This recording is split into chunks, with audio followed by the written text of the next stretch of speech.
LBCC Team Red and Gladiator Esports. Right now, LBCC is already up 2-0. We had a kill in the bot lane earlier, and another one might be coming up soon.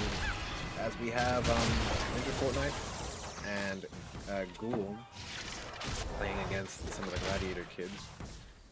I'm not sure why we put these guys against LBCC Team Red, but you know. I think first of all we can start off. Welcome to Grim Cup 3. This is going to be a tournament with high school and college teams playing against each other. Our first game is against Red against Gladiator Esports. It's fair to say that the skill disparity It's massive. It's massive. Yeah, Absolutely massive. Right. I think they're not, some of them are like He's in middle school, right? yeah, middle school. Yeah. So I'm not gonna call it right now, but I think it's safe to say that the Gladiator kids are.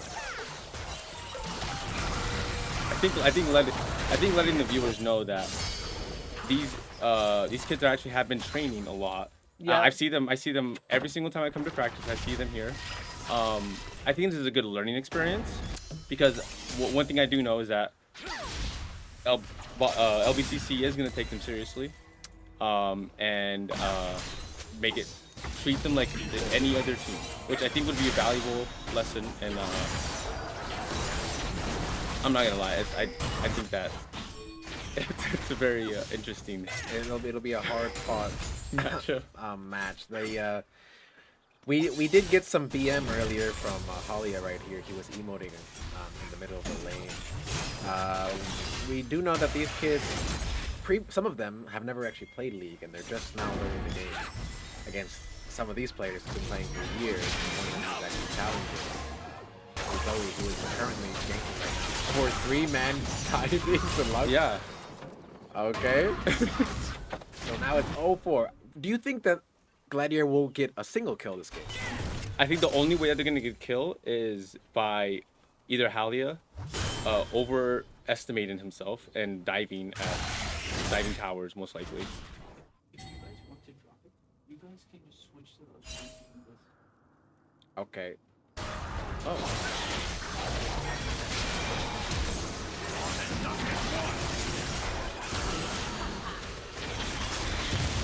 Okay. Okay, well, this game is definitely going to be high action. There's going to be a lot of kills. For Team Red, at least right now, we can see already the Team Red jungle is 3-0. And the support, Zoe, has 2 kills. Already more damage coming in. We can see that the... oh no. The CS difference is massive in every single way. Not necessarily. If you look at top, he's actually keeping up with Halia. He's only 3 CS off of 40, which is quite interesting. Yeah, that is quite remarkable. The closest matchup, or the closest lane, I think that'll probably be like remotely fair would be Team Red jungle that is coming out for them.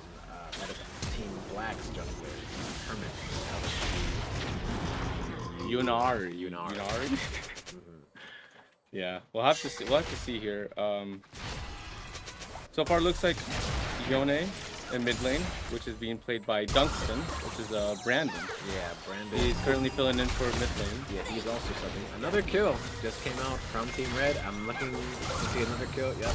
And there you go. Currently 8-0 with 7 minutes in. More than 1 kill per minute. And the tower is falling very quickly, already on its last play. They're definitely taking they're not taking their time. They're definitely trying to end this game as fast as they can. Being able to take the towers at 7 minutes and 40 seconds is an unusual comment. Let's, let's go to a different game right now. See, something more we have competitive. CSU Fullerton versus Bosco JV. Bosco JV. Right now it looks like CSU is winning. Only up 2. No towers have been taken yet at 4 minutes in. And right now we have the Pantheon top. against Cho'Gath. Very interesting lane right there. We can see a little fight coming in with Vi into the Amumu. Amumu just kind of standing there while Vi burns to death. Yeah. So far, it looks like the TSU is up by at least over 1,000 gold. They're 5 minutes in. From what I can see, and just from me not knowing much of the players, it looks like CSU has a high chance of taking this and running away with it. We don't know the skill of the players yet, so we don't know if there's like much of a disparity. Right now, Bosco is down, and oh, nice. Oh my gosh, 1 HP. Okay. 1 HP Syndra gets killed by Deeds the of Warfare E from claims Silas. by Cal State's Fullerton. Bosco is trying their best, but the mid lane disparity is beginning to grow. Syndra didn't have her 6 up, which I didn't know that you could steal an ult if you didn't have ult. You can. The one thing about Silas is that if Silas gets a level ahead of you in lane, gets 6 before you, he can still steal your ult before you even have a chance to use your ult. I would know that from when I first started playing against Silas when it first came out, where I got my ult stolen when I didn't even have ult yet. How does Cassante's ult work on Silas? Does he turn to Cassante or does it just do nothing? I'm not actually sure on that. I just know that he can use Cassante's ult. But I think it only does the initial part where Cassante can take an enemy through walls, but I don't think his abilities go through, or he can use Cassante's abilities that he would normally use. Yeah, I know if Silas steals Jace ult, then he does turn into Jace for a little bit. Yeah, because if using Jace's ult, it would be pointless if he wasn't getting anything out of it. They would turn Silas into a ranged champion for a little bit. Right. But right now, the CS disparity is not as big. Maybe in the top lane it is, but right now we're just seeing Bosco losing their lead. Right. So far, the lead's only growing with CSU right now. Oh, yeah. With the gold difference here. So far, no towers have been taken. Little skirmish in the top lane. We have the early Ignite coming out. He wants the all-in here, and he does get the kill. Black Lightnings. One thing I do want to point out is like the vision control. I don't feel like they're prioritizing that early dragon, especially with their lead. I think they're just trying to focus on their lane right now. I'm not sure if these Bosco kids have been informed on the intricacies of like vision and map rotations. Because right now it just looks like we're going back and forth into lane, from lane to lane. But one thing I do expect is CSU to be able to take advantage of those rotations. Yeah, CSU. So which is why I think the dragon should have been taken already. Yeah, we can now see already top lane and mid lane are both roaming into the jungle. And you can see that they're trying to prep for the grubs here. Yeah, as we can see, like the moment the grubs spawned, everyone's there. Support's already roamed towards grubs to secure that objective. And the Bosco support is still in the bot jungle, just kind of wandering around. So right here you can see that you can definitely see the preparation and skill disparity between CSU and Bosco, meaning that by 8 minutes by literally 7:40, the team was already at the grubs, ready to take that objective. Mm-hmm. So last game, or the game we saw before this, we had Team Red versus Gladiator, very big skill disparity. In this one, we have Cal State Fullerton versus Bosco, and another big skill disparity on show. Hopefully, we can get some. Oh, hold on. Cho'Gath just ate Cho'Gath. Pantheon. Okay, we have some life in Bosco. They're gonna lose this team fight, but you know they did get a solo kill top, and they did secure the dragon. So honestly, well, I am surprised that even happened, but I think that the Cho'Gath and Pantheon matchup should have definitely been taken into account because Pantheon got a little overzealous trying to take him out. But I mean, yeah, that was Cho'Gath has a giant spell and Pantheon has a full eclipse spell. How did he ever allow him to kill him? That's crazy. I think with the Cho'Gath is gonna get big in general. He's always gonna have a huge health pool. I think taking that item first. I'm not sure how Pantheon top build, but I usually don't see that. But one thing is that Cho'Gath does have true damage, so no matter what, Pantheon's still going to be low in health. What is this? Same game. No. Oh. This Oh, it is CSU Fullerton. their JV team against Bosco's varsity team. Oh, okay. Okay, So we have the other side of CSU Fullerton versus Bosco, and it looks like a similar story, just less extreme. We have a Warwick top, and it looks like CSU is up 2 against Cal State Fullerton. I mean, against Bosco varsity team. Right now, a kill might be coming in pretty soon. That's not showing us. No. Okay. And Warwick top is pretty uncommon. You really want to take Warwick top if you have a heavy brawling and skirmishing team. But it looks like Bosco is going for more of like a dive and heal comp with Diana, Morgana, Ashe, and Braum. Very, very peel heavy. So Warwick doesn't really fit well against Bosco's team comp, but I mean, it's working out for him. He's not too behind in CS, only 41 to at best is 42. We can see the Chemtech Drake being taken by Cal State. A gank coming in from the Diana. Let's see if it. Oh, a nice ult coming from Ambessa and a kill getting handed. Bosco's first kill. Very clean gank. Warwick did flash and Diana just pressured. Yeah, I don't see why we would flash that. You're always gonna die there. We can see Diana very confident. She already has her Dark Seal and has 2 stacks on it. Let's see if she can get another one. We can see that the mid lane is pushing up, and Warwick's gonna TP back to lane. I think you should have TP because Ambessa has a blood chill on her, so you can just ran back to lane. Right. I think it's very interesting that TSU did go to Warwick top. Yeah. I think Warwick top is a very solo queue champion, but I could see why they would pick it. I did not see the draft, so they could have picked him first. They could have picked him to counter. Okay. Yeah. We're gonna go back to Anyway, Wait, they got a kill though. They did get a kill. And it was Herman, okay? Herman got a kill. Jesus. Okay, Christ. okay, let's 34,000. break this down. Okay. LBCC Red currently has 34,000 gold against Gladiators 18,000. That's more than double their gold. I will give it to them. They have It is 15 minutes. By this time, this is when people would surrender, but I think that they're not actively trying to surrender. I'm not sure what the chat is looking like, but they have more I than think that they're thriving. If they can make it 20 minutes, that is on LBCC Red. If LBCC Red cannot close this game out by 20 minutes, well, they do have the Rift Herald, so if they potentially could take this Rift Herald all the way down from the T-tier 2 turret, all the way down to the Nexus. Yeah. So let's see what happens here. It looks like they have no idea that they're even using the Rift Herald.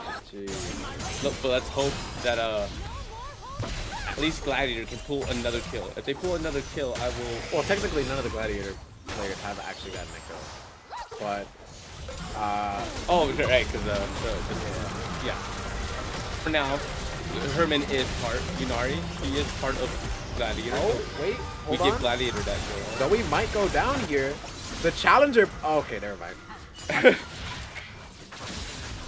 Okay, yeah. I apologize. We're not trying to make light of this, but I think this is a good showing for Gladiator Esports so far. Yeah. When it comes to sportsmanship. One thing about LBCC is that they are not taking this lightly. They're not, taking lack of better words to the unknown. They are showing them what it is to be at their level. If they farm kills in tower, then that should be it. But if they end the game. But it looks like they are going to end the game, but they are definitely trying to pad their stats, which I think is I don't know why we're padding stats. Okay, wait. Are we ending the game? It looks like we're ending the game. They're gonna try to, but if they back here and try to reassess, okay, no, they're just baiting them to get more kills. I think they should definitely end the game right now because the longer they keep this game going, the worse. They're not hitting the next. They definitely aren't hitting the next one. They have more than quintuple their kills. Okay, no, it looks like Justin 175. It looks like he is trying to end the game, but it looks like Ninja Fortnite is holding on to his fourth. They're gonna dive the fountain. Okay, Jesus Christ, from 1 to 31. LBCC Red takes the win by A comfortable lead. A comfortable. And it looks like Enzo 30 actually kill lead. did end up trolling with one death against Bosco. So it looks like we were right in that Yeah. prediction. Over on Cal State CSU, Fullerton, yeah. it looks like a similar story is coming up with Cal State Fullerton running away. A triple kill has come out by Bosco, so they're not letting this lead go away. We can see right now we're 15 minutes in, and 32,000 gold against Bosco's 24 with 19 kills to their 8. Yeah. Not quite as a commanding lead, but you know. But I would say this could be one of those games where, like, they could come back if the enemy team makes really huge mistakes. And with really huge mistakes, you know, pretty much this game is going to come down to who makes the most mistakes. It's Well, 21-8. Well, The goal disparity isn't. we did see 2 kills coming in for Cal State Fullerton once again. Another kill might be coming in if this knockout runs it down, but it looks like he's fine. Amumu getting some good gold here with his farming. The Rift Herald is up right now, so he probably should be trying to competitive one.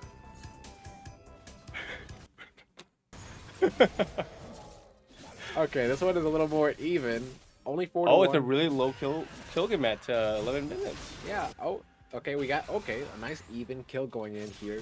Mbessa does solo kill the Warwick.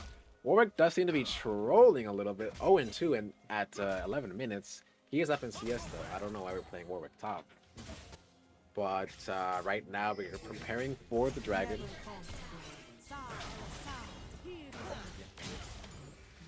Ocean Dragon right now. Let's have a look in the top lane. Warwick 0-2. Vladimir dead even with the Jarvan only up 1 kill and 1 assist. Right now, Bosco is taking the second dragon of the... Oh no, Cal State Fullerton. My mistake. It's taking the second dragon of the game. And yeah, it's, you know, looking pretty good. Corey, what do you make of the game being so even? Only 4 kills to 2 kills and only a 2K gold lead for Cal State Fullerton. Well, I'm very relieved that every game in this tournament won't be a wash. You know, we've been seeing some pretty unfortunate matchups in this tournament. But this one, it seems to be more even. We have Cal State Fullerton versus Bosco. This is the spirit of Grim Cup. This is college versus high school. And they're truly showing their stuff in this match. Yeah, of course, we saw that Gladiator Youth Esports team did unfortunately go down to Long Beach City College. But of course, there's still 2 more games left of pool play if they can bring it back. But it'll be Long Beach's pool to lose at this point. Yeah, I imagine dropping a game is pretty hard against Long Beach City College. You know, they have a pretty stacked team from what I hear, and you know, I think this is definitely the match for Long Beach to win for sure. What do you know about the other schools here participating in Grim Cup? I'm not too knowledged on them. I do know that 3 of these teams are being coached by the same coach, which is Coach Asher. He coaches Bosco's JV team, he coaches Bosco's varsity team, and he also coaches Long Beach City College's red team.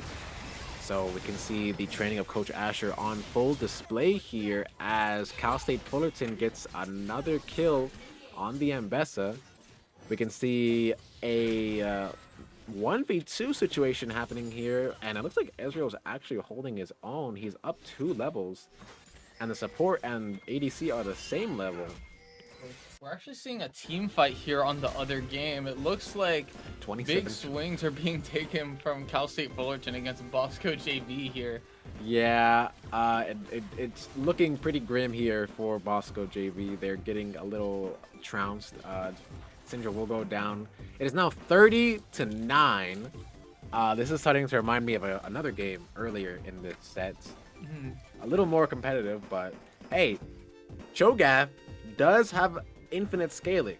So if this scaling. Yeah, if this game goes on for like 2 more hours, then Cho'Gath he'll just carry the game. Wow, that level 18 Cho'Gath would really show them. Yeah, because the thing about Cho'Gath is that his health will infinitely grow. Like, there is no limit to how much his health can grow. So, you know, they have that. Of course. We're seeing some farming being done by Cal State Fullerton while they have a commanding lead it'll be up to Bosco JV to really hold them at their place. Yeah, maybe we'll just have Cho'Gath as our win condition. Look, see, here's comes. This might be a kill unless Silas just eats Cho'Gath. Yep. Okay.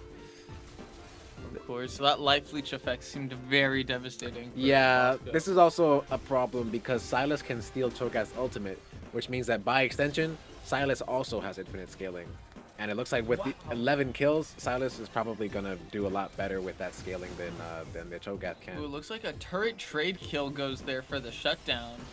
Yeah, the turret will be going down, and Bosco did get a kill out of it, but, you know, I think any kill at this point will benefit them. Of course, let's go ahead and tune back into the JV Fullerton game versus Bosco Varsity. It's so interesting. We have two matchups on our stream that are the same schools, however, just Varsity versus JV here. We do see that Bosco Varsity is holding their own against Cal State Fullerton JV, but of course they're on two opposite sides of the pools, opposite sides of the bracket. Yeah, this one is a lot more competitive. This one is definitely something, you know, that could be called a fair match, I think. The other ones were pretty unfair in my opinion, you know. I think we could have we could have given some of these kids more of a chance in this Hey tournament. man, it's called the Grim Cup for a reason. I mean, hey, their chances are very grim from what I'm seeing. Of course, and the goal is to provide the highest level of competition to these high schoolers that may not see it for quite a while until they advance into the college world. That is true. This is definitely probably some of the highest competition these kids have ever seen. Nice ult coming in from Ash here, but looks like Ezreal is almost burning her down. Ezreal does go down, but we can see that's probably all that Bosco's going to be getting here. 6-5 now. Bosco trying to even the score, but Cal State up 2 dragons, and I believe they're about to take their first turn, as we can see that bot lane tower is less than halfway down. What do you think the chances of Bosco's varsity team coming out on top here? I mean, hey, we're not seeing a huge gold differential, we're not seeing a huge kill differential, and it looks like the only thing that Cal State Fullerton had a leg up on in the early game was that they were having way better team play than Bosco was. That is true. And now Bosco has kind of realized that, and look at them hoarding this Drake here. Yeah, just with their entire team. They're full contesting it, but we do see the Jarvan ult coming in. Onto 2 people, nobody here to defend. The Morgana ult coming in, locking down the Jarvan, but Jarvan gets 1. Vladimir here to take 2. We can see the Braum ult way too late. He should have done that a long time ago, because now we're too late, we're too low. Diana goes down, and Cal State just steals the Drake right from underneath Bosco's nose. Wow, what a contest there from Cal State Fullerton. Yeah, I think what Bosco should have done that fight, Braum should have immediately ulted when Jarvan gone in, and like many different things should have gone down there. The Ash arrow was used earlier, so she couldn't get the Jarvan off of her. I would like to quickly highlight that we have seen a Cal State Fullerton victory against Bosco JV, which means Cal State Fullerton varsity is now 1-0 in pool play. Yes, unfortunately, Cho'Gath could not ult infinitely scale his way to victory. What was that, 41-11? I believe so. I can take a look for you. Yes. Okay, so not quite as bad as the Gladiator game, but this game is probably, is this the only game left? It's the only game that we are spectating at the moment. Okay, so There is one other game in the bracket, and I'll try and find out the score for that for a little bit here. okay. So while we try to find the other game, we're just gonna go ahead and look at Cal State Fullerton versus Bosco Varsity. Bosco up in nothing, actually. They're not really winning in any lane, but you know, they're trying. They're definitely trying. Right now we have Cal State Fullerton up 3 Drakes, up about 10k gold, nearly 10k, not quite there. And Warwick top, not really working. I don't know why we're playing Warwick top. That's not something I would do, you know. But hey, that's just my opinion. Right now we can see a little skirmish coming in, and Bessa just kind of breaking down this Warwick. Although Ambessa doesn't have any anti-heal, so Warwick is just going to heal all that health back. We can see The Ash, oh no, Diana's getting locked down, but her team comes to save her. The Diana ult coming in. We can see the good kills coming in. Diana does get a kill. Vladimir coming in, but he has Morgana ult on top of him. He doesn't get rooted. Good dodge. Jarvan ult coming in. We can see all kinds of spells coming in. The Warwick TP to ult onto them, and yeah, it is just all over. Another late Braum ult from Bosco. Yeah, this is starting to look like Cal State Fullerton is going to run away with this very soon, as Bosco is just getting like mixed all around. Cal State Fullerton is all over them. The first tower is going to go down, and that, I think that's Feats. Yeah, Feats of Warfare will go to Cal State Fullerton. I believe that they took the first 3 kills, the first 3 objectives, and now they took the first tower, so just complete domination. Cal State Fullerton has now taken Otacon, and they're extending their lead even farther. If I were Bosco, what would I do? Ramsey? I do have a scoring update for you all on the game we are currently waiting for. It is Cal State Long Beach versus J Sarah, and Cal State Long Beach is actually up 20 kills and about 9k gold. Understood. So another uncompetitive game from the sound of it. Ramsey, if I were Bosco, what would I do to win this game? I would look to start stacking buffs, start stacking jungle kills like as quickly as we can, because the reality is whichever team, I think we're seeing just that from Bosco here, like each of their teams is running a hit shield, is running some sort of perk with their item stacking that they also have compounded with their buffs from their farming in the jungle. But we are just going to see Bosco kind of spread out on the map here, trying to just make sure that Cal State Fullerton isn't advancing. We are seeing this gank potentially in the top lane, does get stunned. Ooh, nice. Oh, but the Warwick, he heals his entire health bar because Warwick just does that. But the damage is going to continue stacking. We might see a dive incoming. There's no minions for them to dive. Jarvan comes to back up his man. Diana doesn't see him, but Diana is now 1v1ing against Jarvan. Jarvan will win that if this continues. We can see the Warwick coming in. A Diana coming on 2, but Warwick is just doing too much healing, and Warwick and Jarvan take down the Diana. Now we can see Braum getting collapsed on, and what was a 3 against 1 gank for Bosco has turned into a 2-kill loss or gain for Cal State Fullerton. Wow, Fullerton just really recognizing that that Wolverine character was kind of low, and kind of coming from across the entire map to support that fight in pinch. Yeah, their entire team responded accurately, and it looks like another kill might be coming in. No, Ambessa does manage to save herself. Yeah, I think we can see from Bosco, they're building lots of defensive items. We can see that the Ambessa has her Eclipse, which gives her more shielding. We can see that the Braum has his Locket, which gives his entire team some shielding. Kill might be coming in for Bosco with this 4v1, but okay. Nice. Okay, I thought Warwick was going to do some Warwick things, but while they were killing him, Cal State Fullerton just claimed Infernal Soul. And with Infernal Soul, their damage potential is just going to skyrocket. And I do not think that this match will be in. We do see the Bosco's recall favor. canceled there from Cal State Fullerton. Yeah, they're just playing with their food at this point. We were kind of competitive in the early game. You know, we were getting some kills back and forth. But now Fullerton has an Otacon. They have the Infernal Soul. They have the towers. They have the damage. They have the lead. And All it is biding time until they push for that Nexus. yeah, this game is pretty much over. And Bosco... Is there any big objective that could potentially spawn that Bosco could use to turn the tide? No, Cal State Fullerton has already taken all the dragons. They've taken Otacon. They've taken the Grub. They've taken the first 3 towers. The only thing left is Baron Nashor, and that doesn't spawn until another minute. But we do see Vladimir getting into a 1v2 situation, and he's just winning. He's just winning the 1v2. Like, this game... he kills both of them. Vladimir, who thought they thought they could get him with the 1v2, he just kills both of them. And if Vladimir can 1v2 against those two, then I don't think there's anything that Bosco can do. Hey, that rhymed. Wow, you should major in poetry. I really should. I really should. I once had a theater job. You can see Bosco getting dope here once again. Is that shield on that character directional? Yes, whatever direction he puts his shield in, he takes less damage from, and the first projectile that hits his shield is completely negated. So it's really good against like big projectile ultimates because you can just eat, or you can basically like swallow the entire projectile with the first hit. Does it protect from AoE projectiles for your teammates?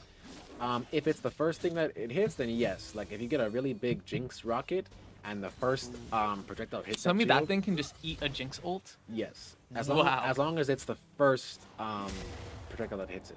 Every subsequent projectile after the first hit is just reduced damage instead of negated damage. I see. It'll be Bosco looking to find any objective they can, but unfortunately the jungle's kind of been picked apart by both teams there, especially Cal State Fullerton. Yeah, if we take a look at the vision difference, we can see Cal State Fullerton has wards in the enemy jungle, whereas Bosco's wards are actually mostly inside of their own jungle. They're so scared that they have to ward their own jungle, and the Bosco ward differential is just a massive like gap. We can see the Bosco support has a 59 vision score, whereas our Karma, or the Cal State Fullerton support, has a 65. We will see the ult there from Cal State Fullerton, a big gank. Yeah, it doesn't matter. You could get a 3-man Diana ult there. Vladimir does not care. He is currently 6-0. He has full stacks on his Dark Seal, and he's gonna get a Magi soon. And once he gets that, it's pretty much over. In that sort of cage ultimate, is there any other buffs than the opponent can't run away anymore? You talking about the Jarvan ult? I believe so. Yeah, pretty much. He jumps in front of you, and then he puts a cage around you, and that's it. Like, terrain is so powerful here because it can be comboed with a lot of different ults. Like if you have an AoE ult, and they literally cannot do anything. They just have to sit there until Jarvan puts his wall down. We can see Warwick trying to go onto the Ambassador here. Ambassador trying to fight back, but Vladimir is there to get his man out. And remember when I was talking about Baron? The only thing that Bosco could do to win this game? Well, Cal State Fullerton has just taken Baron Nashor. So they're going to get ready to march down this lane and end this game very quickly.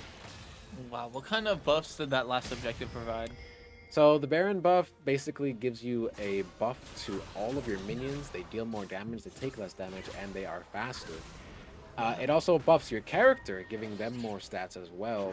And it pretty much just makes it much easier to run down the lane and take towers. Because I think your minions also do more damage to towers, and your cannon minions get more range. So they're not in range of the tower. So they actually cannot be hit by the tower anymore.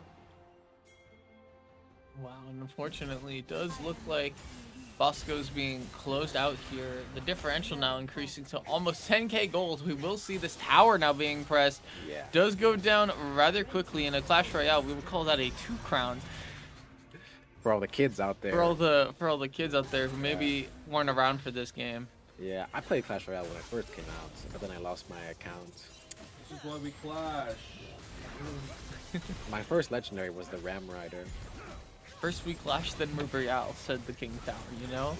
Yeah. It will be Cal State Fullerton looking to secure these last few kills. Yeah, I think, yeah, it's over. It's over. Wow, an ult sweep there for Cal State Fullerton. Only 2 ults being used, surprisingly, but it will be a quick finish here. Bosco calling the early GG.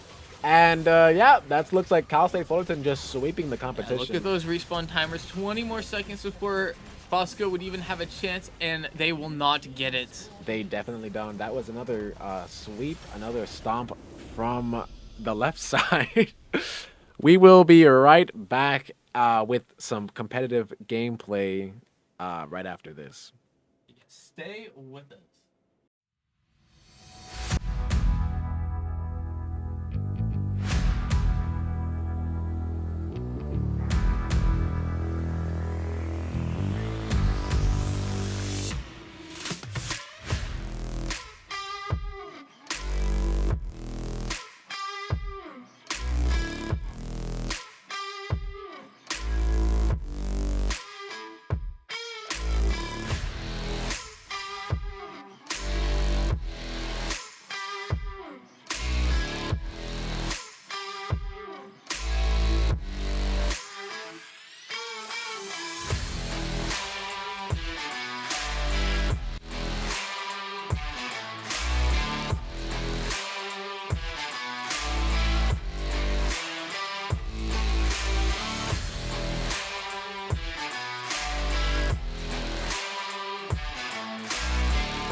Oh my god.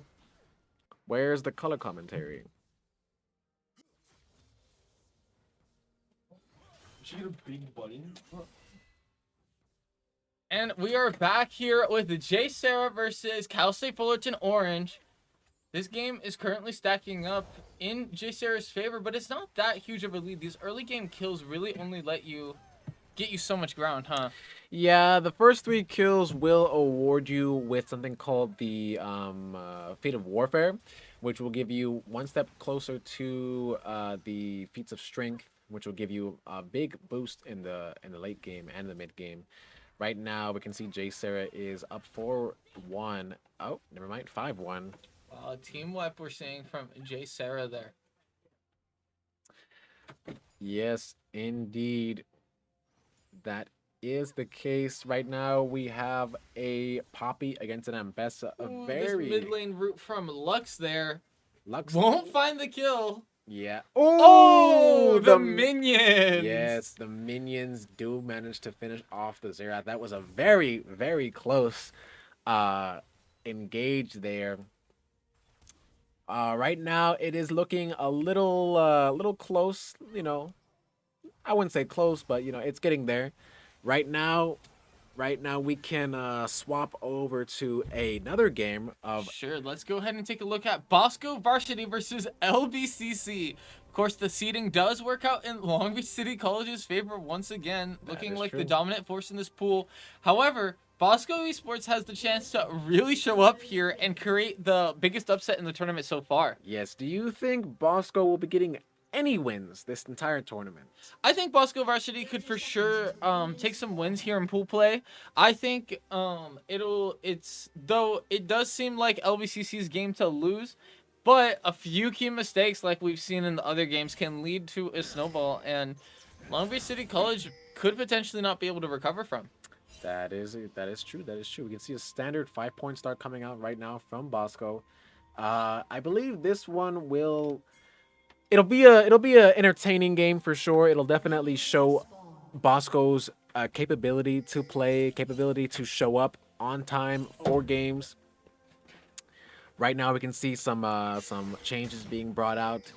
The early start, good ward onto the enemy side jungle, and the minions are soon to be arriving in the lane. So, what do we see from the last game that we might see in this game? Well, we saw last game against Bosco versus Cal State Fullerton JV did prove to be almost close. However, Cal State Fullerton JV was able to run away with those objectives.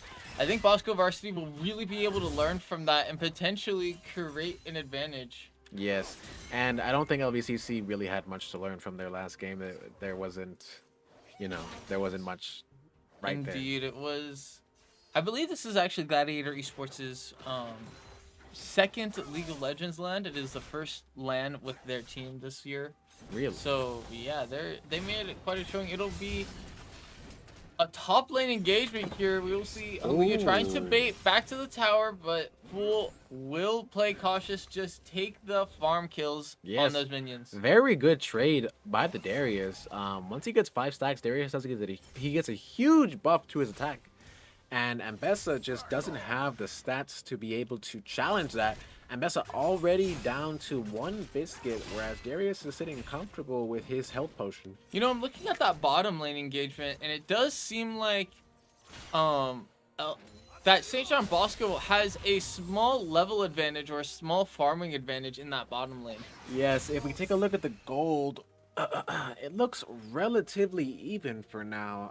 Wow. Of course, there are no kills on the board, and that can swing that dramatically. Yes, it is only minorly ahead for LBCC right now, up maybe 100 gold, but that can be changed with 1 or 2 minions. I really want to see what this bot lane has to offer as... Ooh, a dive there from Long Beach City College. Yes, it looks like a very heavy engage. Lots of damage being piled on by the Yasuo. We can see Ambessa trying to get some poke in. Doesn't really get much here. A tornado coming out doesn't hit anything. We can see the Lilia getting ready to The gank. jungler looking like they're going to come support here.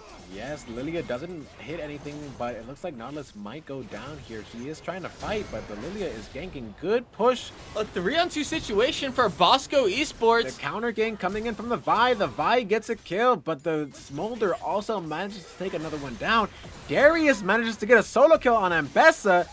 The shield pop will probably let Long Beach finish out this gank. Wow, that jungler support coming in later than St. John Bosco's, but still managing to pick up those kills. Is very, very close. Much closer than I thought, actually. We can see that Enzo actually dying to the Darius. I did not expect that. Enzo being Halia, of course. Darius deciding to stay. This might be unwise, but Darius is very good at fighting, even when he's at low health. There is no support coming in from Ambessa's jungler, as he is still in the bot lane. And this game is actually turning out to be a lot closer than some might think. Of course, this mid lane engagement taking a few pokes, but just sticking to their farming. It'll be Dotsa taking a poke, but ultimately deciding to retreat for this objective spawn. Indeed, indeed. I think that we definitely have a game on our hands here, folks. Alright, real quickly, let's go ahead and take a look at game 3 here that we have not seen yet. It is actually Bosco JV versus Cal State Long Beach. Yes, we can see right now on the top lane, Malphite being played. He's already out of mana. We can see the Zaya Rakan bot lane, a very famous bot lane, as these two champions were literally made for each other. As they are designed to pair well together, birds of a feather. We can see that the gank coming in from Diana, getting 2 kills here. And now Cal State Long Beach leading 1-5, or 5-1. Of course, that bottom lane seems to be really dominated by Cal State Long Beach here. Yes, the Rakan up 2 kills. Sorry there. This is so much excitement, you know. I'm already losing energy. You know, Crash out. there's like all sorts of things happening in this game. You know, my my faculties can't take it. Wow, of course we have Novocaine there in the top lane from Bosco JV. Will he take the poke this recalling? He does No. not. Isn't Novocaine like a drug or something? I'm not exactly sure. Let me look it up while you So do you're some- going to look it up. I'm gonna look it up while I, don't know. I think it's an interesting username to be honest. Like if I saw that in Minecraft, I'd start running away. Novocaine is in fact a drug. It is a it's a local anesthetic. I see. It'll be It's used in dentistry. Dentress. Wow. I Yeah. mean, that has a lot in common with League of Legends, actually. That is true. It is used to numb the area around the tooth. Oh wow. Perchance referring to a stun character of sorts. Maybe maybe maybe Lysandra will be numbing the enemy competition, eh? We see Lugui up in the top lane against Monkey. It'll be this ground spawn Drake for the jungle crew there for Cal State Long Beach. Yes, let's see if there's any other stuff in these usernames. We got Luigi. We got Captain Sea Monkey. Isn't that from that one Cartoon Network show? I'm not sure. We got J-Man Boomy, which could be a Avatar: The Last Airbender reference. HG Fault. I don't know what And that is. J-Rim on Misfortune there for Bosco JV. And then whatever that is in Chinese on Zaya. Let's go ahead and check in on our game 1 here. Jay Oh. Sarah versus Cal State Fullerton Orange. Jay Sarah having a commanding lead here. Will find 2 kills in the mid lane. That tower will take a shutdown there on Jay Sarah. Yeah, this is it's looking a little familiar. I'm not sure.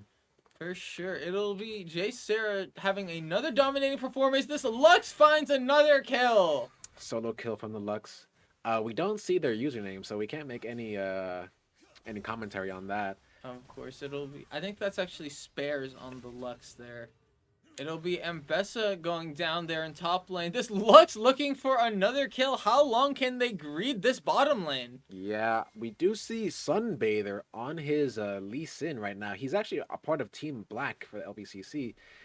He's subbing in for, I think, Cal State Fullerton or J Sarah. I'm not exactly sure. Hmm. It'll be Black Lightning on a rampage there. This Lux tearing up that bottom lane. Yes, we can see a nice engage coming in here from J Sarah. Lucian going into he ults the Xerath, gets one. They might be looking to dive onto this Ashe here if she can get away though.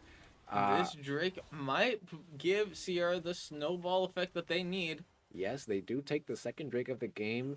The gold is now 17k to 31k. 1v1 coming in here. I don't know why Mbessa. Actually, she might be able to kill here. Pantheon is up 3 levels. They do proc their shield ability, and they do go never down. mind. Never mind. He's up 4 levels, and now he's up even more kills. Yeah, even when you're at that low of a health total, you don't fight somebody who has 4 levels on you. I don't even know how he got 4 levels. Of course, it is all this kill farming that we're seeing coming out of J Sarah on Cal State Fullerton Orange. Now, we do see a big mid lane engagement. We have 4-on-2 situation, but this Lux is finding big damage. Will find one through the middle there. Yes, very nice kill pokes there. at the tower, roots one. No kill, but 2 hooks missed by Nautilus so far. He doesn't die yet. The Ashe arrow goes wide. Poppy engaging, followed by the Pantheon the ult. And that's game. The ult will find the kill.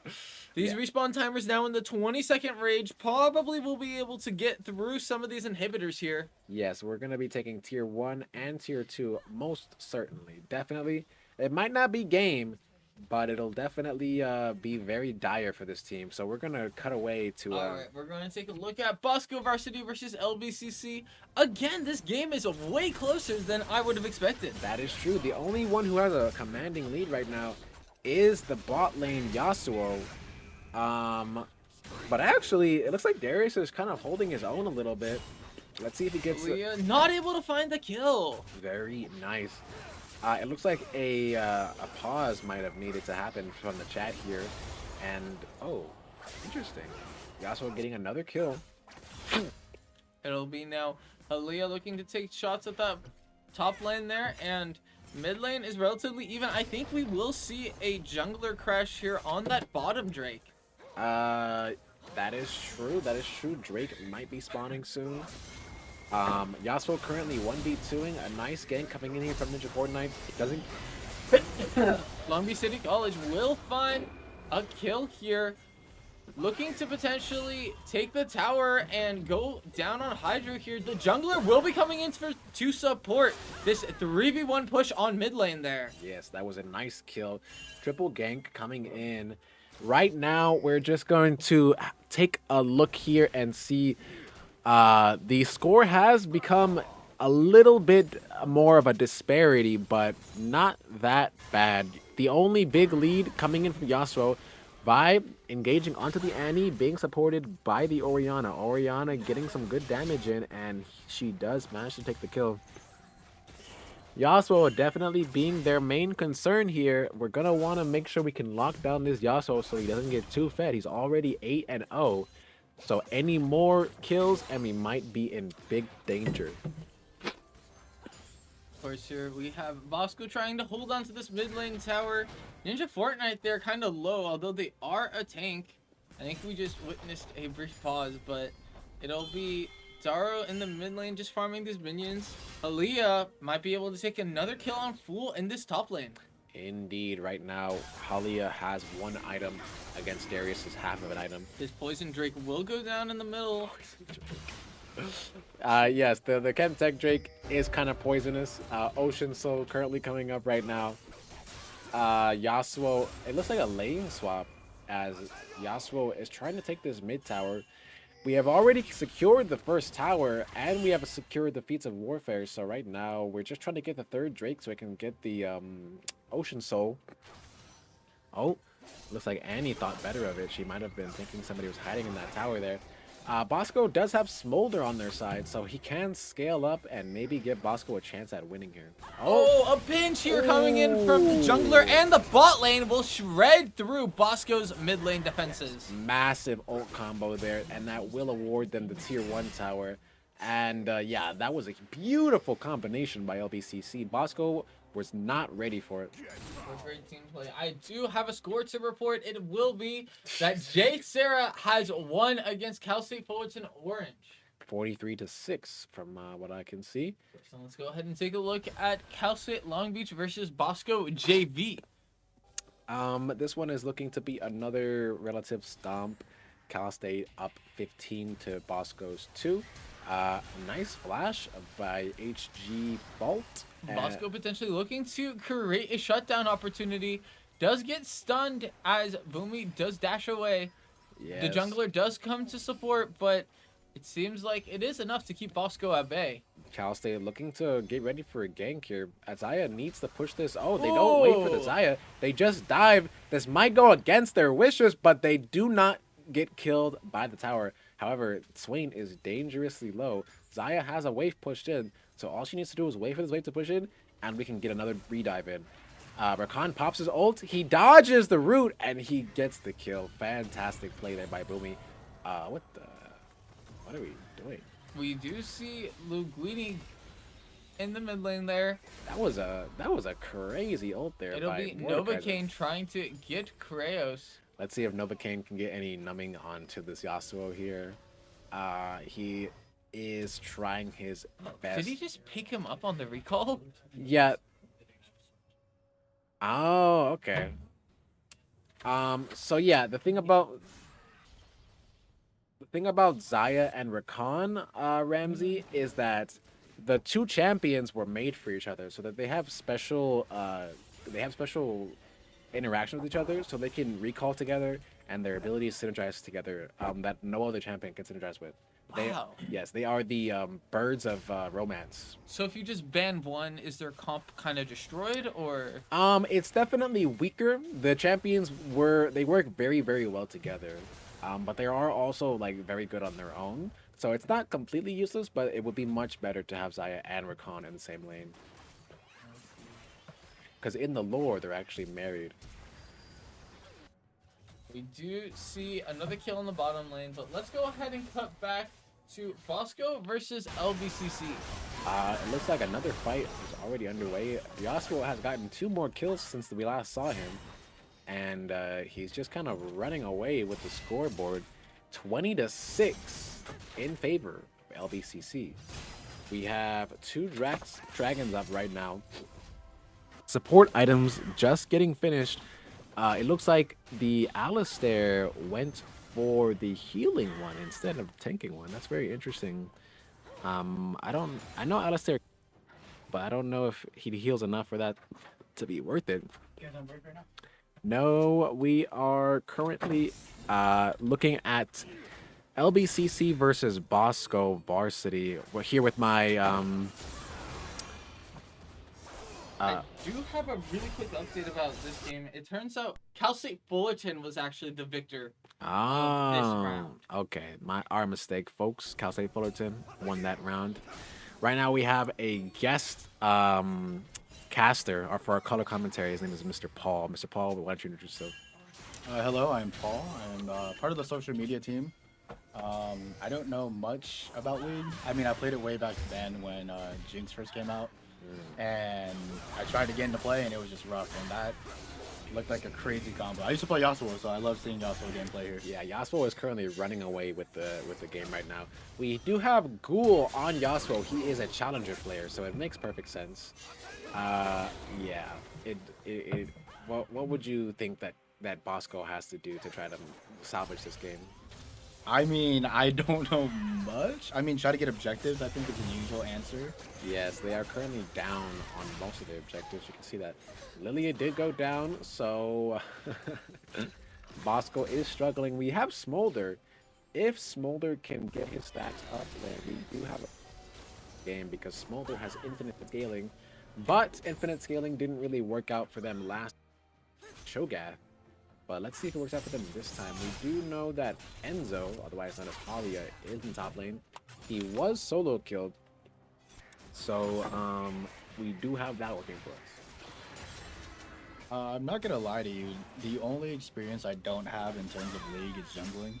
But I actually stay away from it the most. I actually don't like jungling. Me too, me too. My jungling is not up to par. That is my weakest role by far. I agree. For me. Right now we can see Yasuo just kind of flexing on the enemy team right now, staring down 3 people, and they're all afraid to walk up to him right now. You can see they just let the dragon be taken. That is now 3 dragons for LBCC against Bosco's 1. I have a question. Is Darius a good play into Ambessa? In the early game, yes, Darius is one of the strongest early game champions. If he can get 5 stacks of his passive on you, he gets a massive stat buff, and he can kill you very, very quickly. And Bessa does have a lot of survivability with her shields and dashes, but Darius is able to pull you in and slow you. So it's a pretty even matchup, mostly skill-based, but Darius definitely takes it in the early game. And if he can get that snowball going, then Ambessa just has nothing that she can do. Like Ambessa struggles later again in the game if Darius is in the term snowballing. Okay. Right now, it looks like the game is about to be finished up. Yeah. Oh, Darius gets a kill. Let's see if he can get more. He's trying to get onto Yasuo here. He does ult early though, so unfortunately it won't amount to much. Yasuo finally goes down though for a 1,000 gold shutdown, and it looks like LBCC actually lost a lot of their members there, so they won't be able to end off of that, but they will be able to take the top tier 2 and the mid tier 2 and possibly more. We'll see what they decide right now. But let's switch over to another game to see what's going on over there.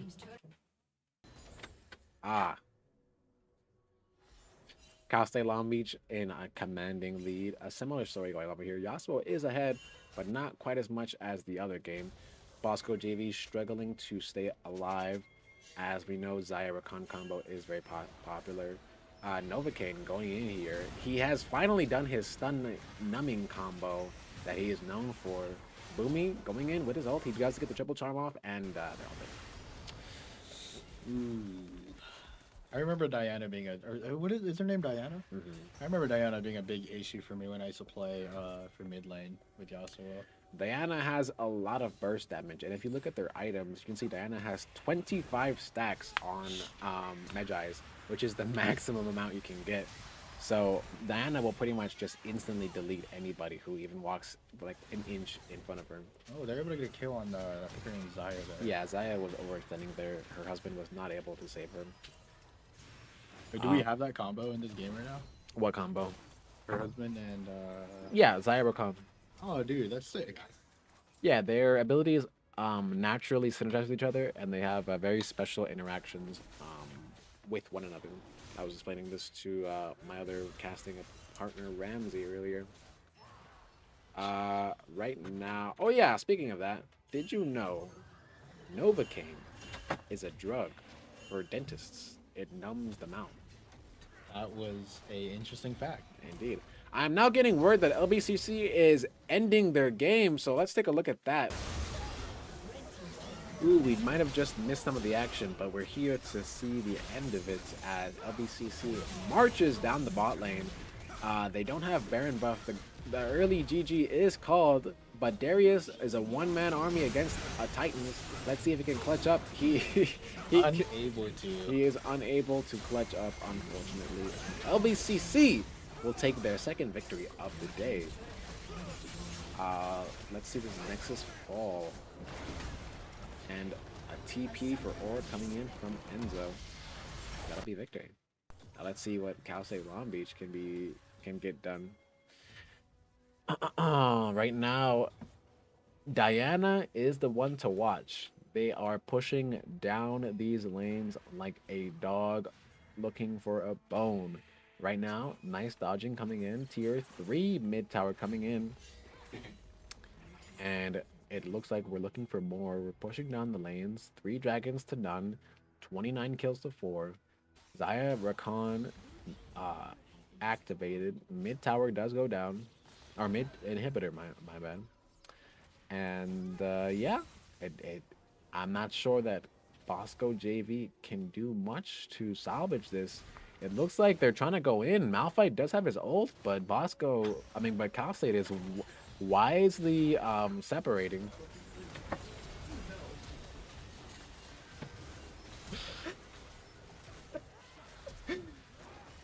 Nova King going down. Oh, nice kill by the Zaya. And yes, it looks like we're getting ready to end this game very quickly.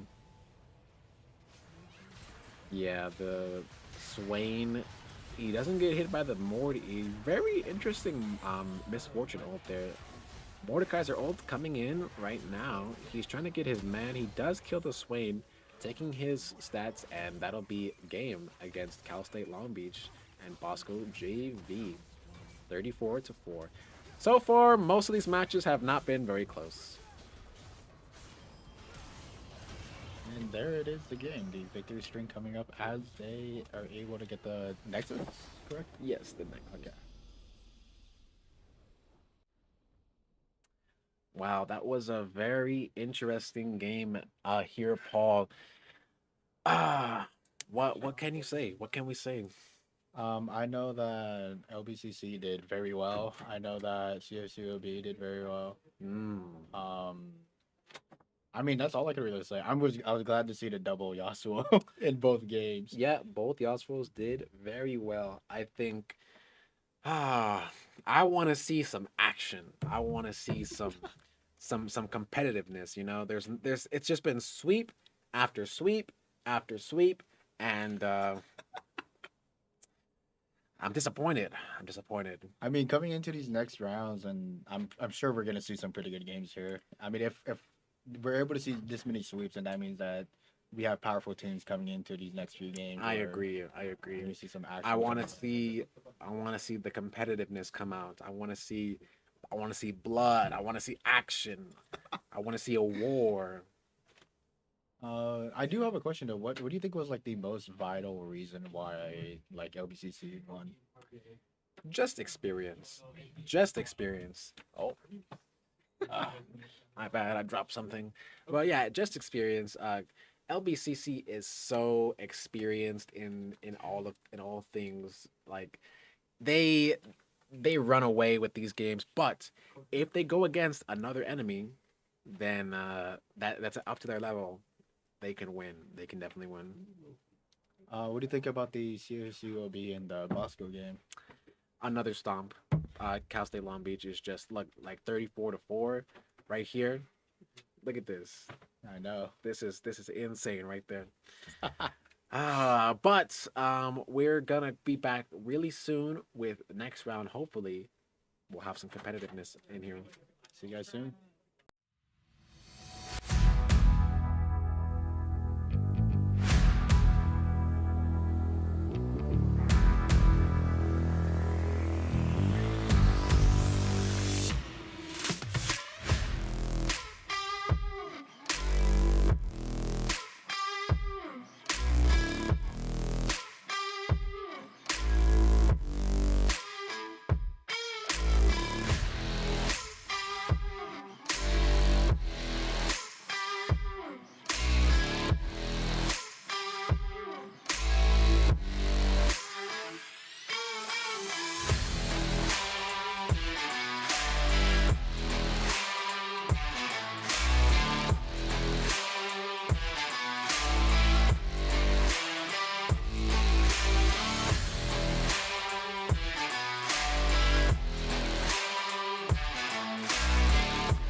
And we are back here with Bosco JV versus Jay Sarah. This will be round 3 of the Grim Cup 3 for League of Legends. That is correct. And currently, Bosco is gonna be on red side, and we have Jay Sarah on blue side. Exactly. What are you making of their compositions here, Noah? We have the bouncy house on Jay Sarah's side. And then we have the wait, they have both bouncy houses. It's a bouncy castle, the whole thing. Because the reason why is HG Fault has a knockup. The Cho'Gath on top has knockup. The jungler has a knockup, and then we have Galio in the mid lane. And knockup is like stun, but like kind of shorter and like way cooler looking, or what do you? No, they're just in the air, bro. They're just in the air? They're just in the air. So they can still act while they're in the air? No, they can't. So it is like a stun? It is a stun, but Okay. in the air. Yeah. Currently, right now, we're just looking at lane trading currently.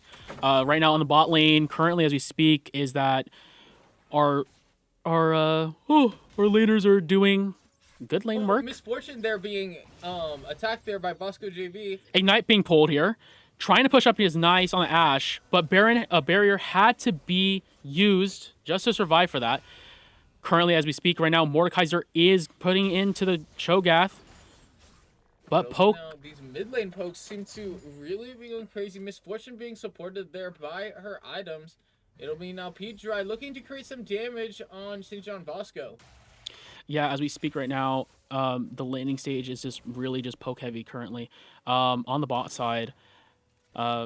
Overall, though, as we see Vel'Koz just pushing it through. And they're up on the turret, not giving them any space. Nice plating move. Like we were discussing, really. Oh, so close. It's not that. I mean, you can dodge it. Overall, though, lane phase is still going on. We're gonna have that for about five more minutes roughly. Ashe is being really pushed in, 7 CS on the dot. A CS lead going in from Bosco. Looking at this map here, we do see both junglers kind of drifting towards the bottom lane. I wonder if we'll see a gank there by those junglers. It will be a watchover gank overall. I think they're on the same pathway. Nocturne will clear the jungler faster as he is a faster clearer than Sejuani. But it will be a case of who's going to be watching over. Pyke is still ready available, has enough mana to go for a fight here. Most, if not all, the resources was used to poke from Vel'Koz and MF. And as you see right now, Nocturne is just walking down bot just to get the watch over. Sejuani is close here, but as we see Nocturne trying to go for something here, but it's just too long. Sejuani coming in, nice counter gank coming out from that. Good fleeing, into a stun, coming out from that. Good coming out from that. Holy! St. John Bosco's jungler will go down there as both the J Sarah members are relatively low but don't get finished. It's okay overall though. Good flee from Nocturne, good fear. Overall, it was just great trading. A try from Sejuani to counter gank, but he just got into the blender of Nocturne and Pyke.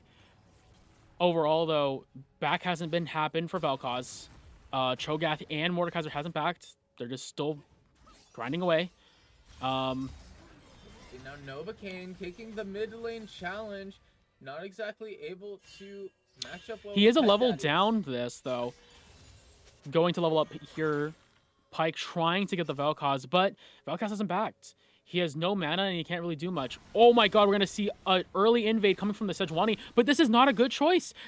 Overall though, Sejuani is an item down, can't do much, but he's trying so hard to get away. But Mordekaiser is going down river, and that will just take him out.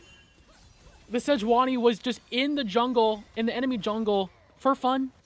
Well, Mordekaiser had, you saw him. He was pushed into turret, and he saw him, and he just went down river. Wow, what was kind of the risk reward there? Is if you enter the enemy's jungle, can you really make that much progress? I mean, you can technically, overall, get more farm that way. But I think he was just going for a ward and Nocturne was just there at the time, right? It was a very unfortunate timing that he assumed he would be going bot side because of Dragon. And Dragon's already up, but early Dragons are pretty hard to run by because bot prio is needed. And currently Ash is a little bit down off the MF, and bot prio isn't there, so the Nocturne was just, let's just full clear, let's just do it, you know? For sure, it'll be this bottom lane seeing a little bit of action, a few pokes here and there.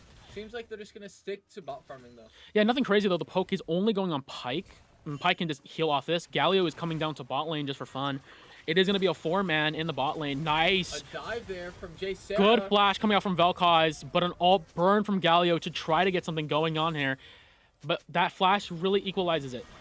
Galio ult has been utilized, so any fight coming into this dragon is huge, right? Can't get any of the guys off on CC, right? So they're probably just going to get this dragon for free. Bosco now perching up there, waiting to see if they could potentially stick a gank. Oh my god, nice E coming out from Pyke, trying to get down from the depths. As we can see here, mid laners coming in here. But we still have ults. Nice ult coming from Novocaine. Trying to get onto the back line. Is going to get Pyke, but he is stunned in effect. Heal is being burned on Ash, and that will be it for the engagement. Oh my god, Vel'Koz can get this down, but misses the W coming out. Knockup is missed. Mordekaiser is still just trading heavily against the Cho'Gath, pushing him in.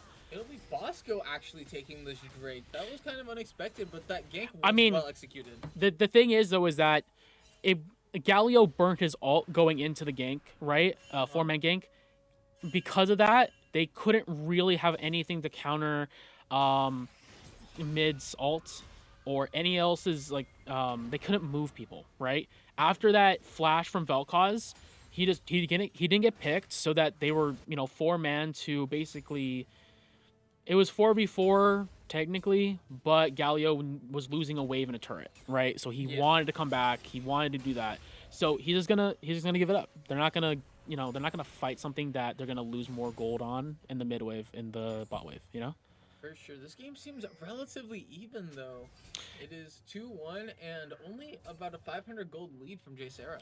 Yeah, Jay Sarah is up on the kills. As we see right now, engagement, just some good trading coming out. But Pyke is here, going for this. Flash burned. Yeah, but the ultimate used from Nocturne, gonna try to scare away the mid laner, and that will get grubs early for Jay Sarah. Now that's really good map control coming out from Jay Sarah, trying to move the support up to get more control. Of course, the bot laners are both just farming it up right now. Currently, Cho'Gath is getting a good trade going in. Oh my god, getting dove is the mid laner, but of course both supports are there. Sejuani coming in, could go for an ult here. Ult timing is possible, but of course Mordekaiser is in Brazil. Gonna try to go for this. Oh my god, missed ult from Sejuani. No trade incoming, and Mordekaiser just gets it for free under turret. As we see right now, Nocturne is coming up from Tribush. Gonna keep on pushing, but Sejuani trying to go for the Mordekaiser, does kill him, but flashes both used. Nocturne will get the trade, and that is 3-1 for Nocturne with 65 over 53 in the gold lead. Wow, as we can see, of course, Bosco did secure that Drake, but it seemed to have come at a great cost to their top lane trades. Overall, though, Cho'Gath has been inside his turret for a while. The early game trading from Mordekaiser and Cho'Gath have, it's not the best for Cho. But overall, though, is that this Nocturne is getting activated. Right now, the only kills currently on Bosco is on the Sejuani, and Sejuani is a very low econ jungler that just likes to be, that. For sure, but we're going to take a quick look as it seems like a second game has started. It'll be Cal State Fullerton JV against Long Beach City College, and it seems that Long Beach City College has an early lead, but what do you make of these comps? So we have a Psy on top.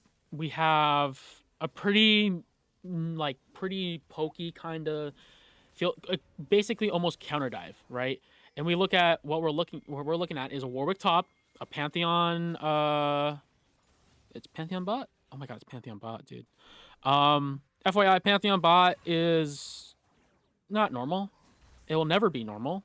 But yeah, this Warwick was not going to win trades. I mean, we're going against. Look at this, right? The Scion looking to stun, trying to grid that kill, but will be shielded by that tower. Yeah, Maybe the tower just blocks it away. some action in this bottom lane. Will Diana find this poke to stop the Warwick? Oh no, Takes the Warwick is kill. still. Whoo! The needed flash coming out from the Scion to take the confirm on Warwick.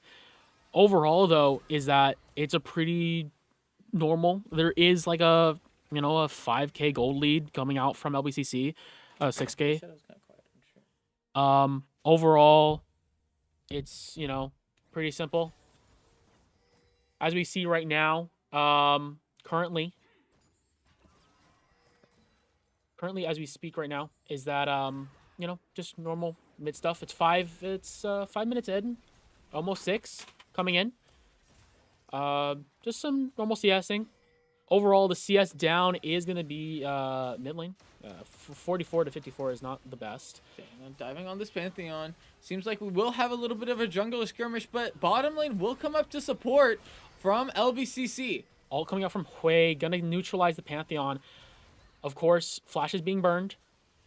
Nice hook coming out from Thresh to stall the engage to keep him moving forward here. I think we're having some VSync issues on this stream side, but the gold is relatively even, but Long Beach City College does seem to be up in the farm and in terms Nice of ult kills. coming up from Scion, but Warwick ult to counter it. Gonna keep it going. Lethal Tempo activated for Warwick in that trade. Thresh is gonna try. He already used Q. He already used his hook to go in. Warwick getting stunned on top lane as we do see some pokes being exchanged in the Yeah, bottom as we see lane. Diana coming in, going for this trade here. Gonna go for this gank and gonna kill Warwick very fast here. But a Fear gonna stop it. But can they close it out here? Nice. Coming out from 175. The Diana will cut it clean. It seems that game 3 now is kicking off in this round of Grim Cup. We do have Bosco Varsity versus Gladiator Esports. Yeah, they're just starting off. It's just the starting off point. Minions are coming in. Jungle camps are just spawning in about a few more seconds. And yeah, full start coming out. It is interesting to see. We are going to be seeing a rat in the bot lane as a support. Is it support? Not quite sure. We will see. I think it is gonna be Take some pokes. Zoe support. Overall, though, it's gonna be starting the lane. Fool gonna get some trades coming out to the Mordekaiser, but of course Mordekaiser passive is just better for trading early game. Right now, as we speak, the poke coming out from the Zoe is going to be Son of Dancel. Got to keep on poking that Jinx, like almost dead on Jinx, just from this poke battle going over. Yone just getting some mid-wave going on. Let's trying to shield the Jinx, but Drowsy is activated. Gonna go for more of a poke, and that is a huge first blood coming out from the rat. Twitch absolutely destroying with burst. But as we see right now, a jungle skirmish is going on right now. Oh my god! Takes the objective and the kill. Yeah, that was an early invade gamble coming out from Gladiator. Actually, no. It was an invade from Bosco going into Gladiator's jungle. Gonna just take him out by wolves for fun. Overall, we see that Set is absolutely winning that trade, coming out from getting that proc on level 3 on the W.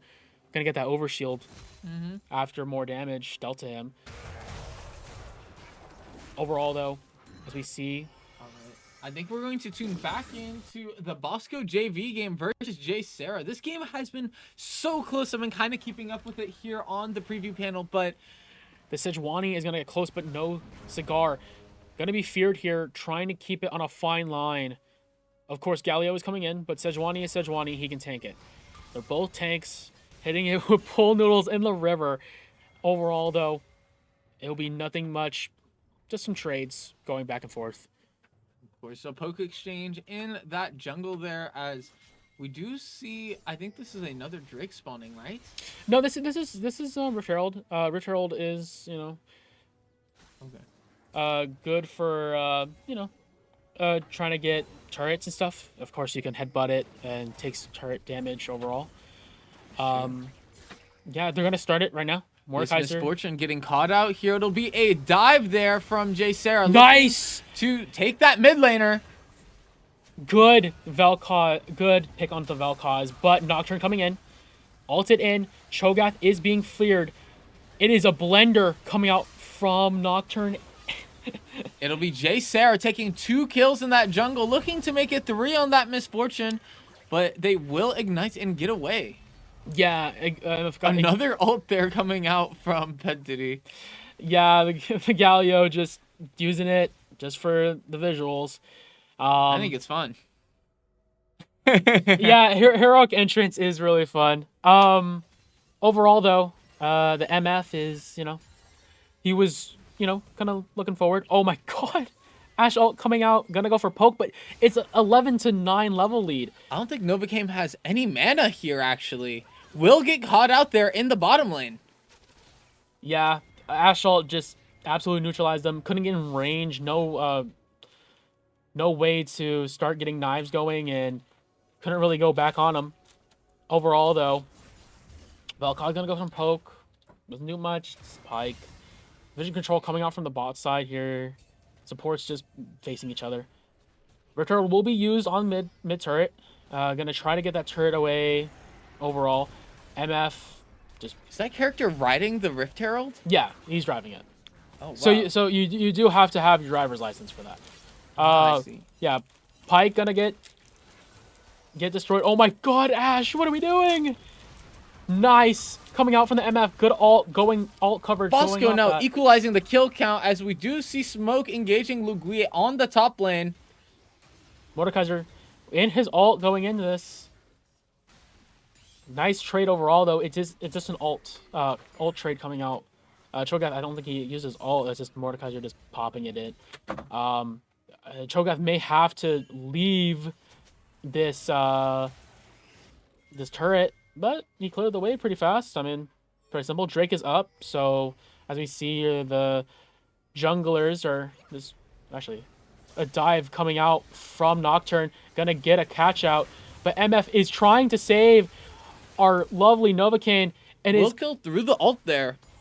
yeah, I mean the ult really doesn't do much. It just does damage around you. I mean, will it refresh now that the character died, or do they have to wait out that timer? The way of timer. Wow. That's fine. Overall, though, nice engagement coming out from the Cho'Gath, but Mordekaiser is going to get that trade. Nice burning coming out. Sejuani, can you take him out? In the bot side, Vel'Koz taking out Pike. Oh my god, with the Mordekaiser! double. The absolute conqueror stacks coming out from Mord. It is, again, like I said, both tanks are just hitting each other with pool noodles. Nice all coming out from Vel'Koz. Can he proc? But no. Nocturne hits Spell Shield, and it just negates itself. Mordekaiser will take the turret on the top side. And while we see that, it is a total map conversion coming out from Jay Sarah. Taking the top turret, taking the Drake, taking the Rift Herald. Absolute objective overload. Nice going out from Vel'Koz. Good geometry working. Nice airborne. Gonna proc the passive. Pike coming in, trying to get a kill, but no more. Jay Marin is absolutely shutting that down. And they're gonna go for a dive on this Ashe soon. Ult being utilized from Galio just to keep numbers. Saving his Ashe from sudden death. But he's walking forward. I think that's the most effective Galio ult I've seen so far, just to gain that positioning advantage instead of just using it for funsies. Yeah, but now we can see Galio is in there, absolutely intrepid. But overall, though, look at the bot side. Nocturne is absolutely destroying the mid lane of Novocaine. But, of course, Novocaine just can get out with an E. Absolutely safety. But Jamin is now in problem. Mordekaiser teleported to bot side just to get Otacon. Double kill from Mordekaiser. That misfortune being caught out there in the mid lane after that Galio went down. It's really effective, and it seems like Jay Sarah will take a commanding kill lead. Of course, the gold lead will stay relatively steady, with Jay Sarah being a Drake up. Yeah, no, but they're going to get Otacon here, which will just catapult the gold lead to around like 37 to 35. It'll absolutely be huge going into that. But of course, with that, Cho'Gath takes the top turret. So it is a trade, but not a good one. That Mordekaiser there seems to be out-leveling the entire game. What do you make of that? I mean, he's 7-3 on top lane. 7-3 in top lane? I mean, he those is... kills, they're feeding him so well. I mean, Homeboy is being fed pretty well. He's a... Yeah. I'm sure he's going to show up to Thanksgiving real satisfied. And I think it'll be Bosco now taking some farm, but they will be trying to just keep control of this mid lane. Not really creating too much pressure, seeing that Mordekaiser is there. Yeah, good hook coming from Pyke, but all it really does is just get some nice neutral game going. Overall, though, CS lead coming out from the junglers, so Nocturne is way up by 40 CS, roughly. Cho'Gath is behind by about 30 CS, and of course we see this fight going on, but again, it's just tank battle. We're just throwing abilities at each other. Nothing really happening. But will be this misfortune getting kind of caught out there in front of the supports. Yeah, he is almost close to an item. He's probably gonna get up. We're probably gonna see an LDR here coming out from the MF. The Gui here on the top lane looking oh to my god, he find a kill. The he stun with the support from Than there will be able to take that kill. Yeah, but as you see, Jay Sarah is walking up top. I don't think Sejuani can actually back here. Oh my god, the double stun coming out. Mordekaiser gonna take him into the death realm and absolutely gonna take out Sejuani. That Brazil you were speaking of? Yeah, it is Brazil. Wow. Mordekaiser takes them to Brazil every single day of the week. So they're all lets them take them into a domain where it's just them 1v1ing? Correct. Wow. All distractions fade away. Similar to... Oh my god, Nocturne will just go at it. The ult will pick up one. A flash is used to try and get away, but it seems like Jay Sarah will find that kill. Yeah, and that Nocturne was a beautiful ult. A very late Cho'Gath TP, but he's just trying to get the Nocturne. He's so blood in his eyes. The tunnel vision. Absolutely. And he's just going to get burned away. Wow, such a tanky character really diving out and unfortunately going down to all three mid laners. An admirable choice, but a foolish one at that. He pushes through, flashes forward, and all he gets to do is die. All right, let's go ahead and take a quick look here at Cal State Fullerton JV versus Long Beach City College, and it will be Cal State Fullerton at a kill and significant goal disadvantage here. But in terms of this mid laner is getting out-farmed on a crazy level. Yeah, the Hui is activated. He's 10 on the Dark Seal. He's absolutely on it. That Hui does so much damage. He has double burn. He's going to get Leandries here. He's going to have so much burn damage going into this, and that's really great for like that mid-game scenario where he's just going for poke. So he's just going for debuff stacks and burn stacks and stuff like that? I mean, the position that Hui's in and the comp that they're running right now is anti-dive with Diana as a counter dive, right? And oh my god, Jinx will get caught up. Dive, it'll be Diana getting caught into the ult there. Yeah, but Diana wants to be caught. He wants those huge ults, but Warwick does shut him down. Warwick ult going out from to the Zyra. Sion all alone, but Hui is in town. Hui gonna get stunned up. Hui almost gonna be dead. He is gonna get shut down, and that'll be a triple kill coming from the Warwick. Warwick is activated, but Jinx is alive. Sion is still available. Warwick gonna get into the backline onto Jinx, and Jinx is not here long for the world.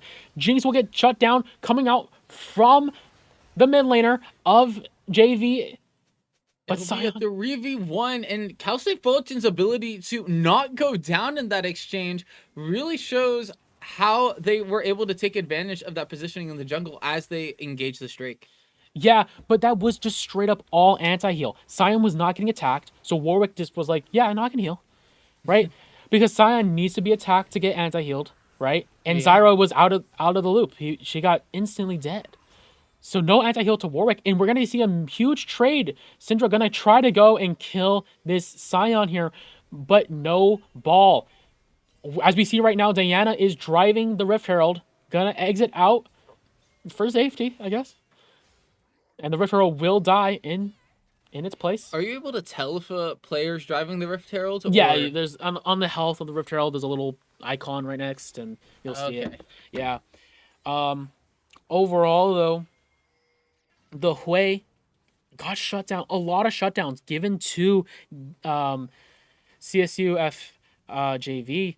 Absolutely. Syndra gonna go for a nice stun coming out though, but Diana all is engaged. Thresh keeping the Hui at bay, but an absolute destruction coming out from the Diana. But countered by Pantheon ult, but Zyra is here.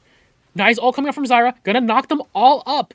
Sion is in the engagement, gonna keep the peel to Diana. Zyra, nice poke. Good root coming out. Ultimate coming out from Sion. Gonna nice dive engage from Diana.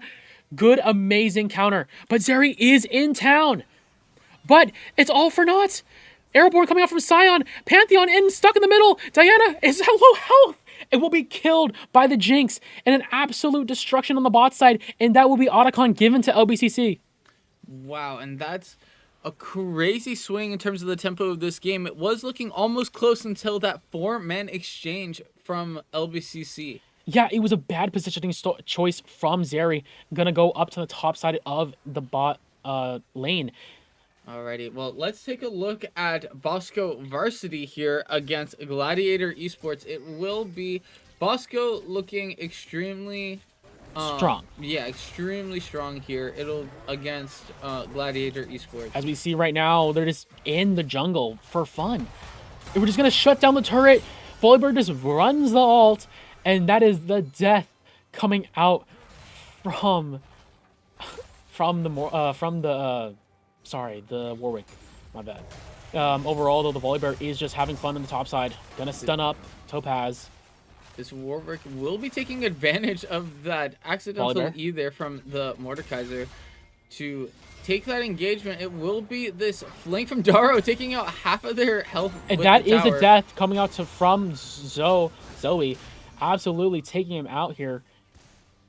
But overall, though, a commanding lead from Bosco. 31-6. 4 Gladiator. towers gone as well. Yeah, no tower damage at all from Glad. That Luxalt coming out in the mid doesn't find anyone, but it'll But of be course- Hydro looking for a quick gank on this Lux. Will find Oh it. my god, what an absolute insane. And look at the items. I didn't even see it. He has 25 stacks on Dark Seal, bro. That is so much AP. Nice sleep from Zoe. Gonna probably take it all out. Nice E coming out. Oh my god, the health bar is just absolutely deleted.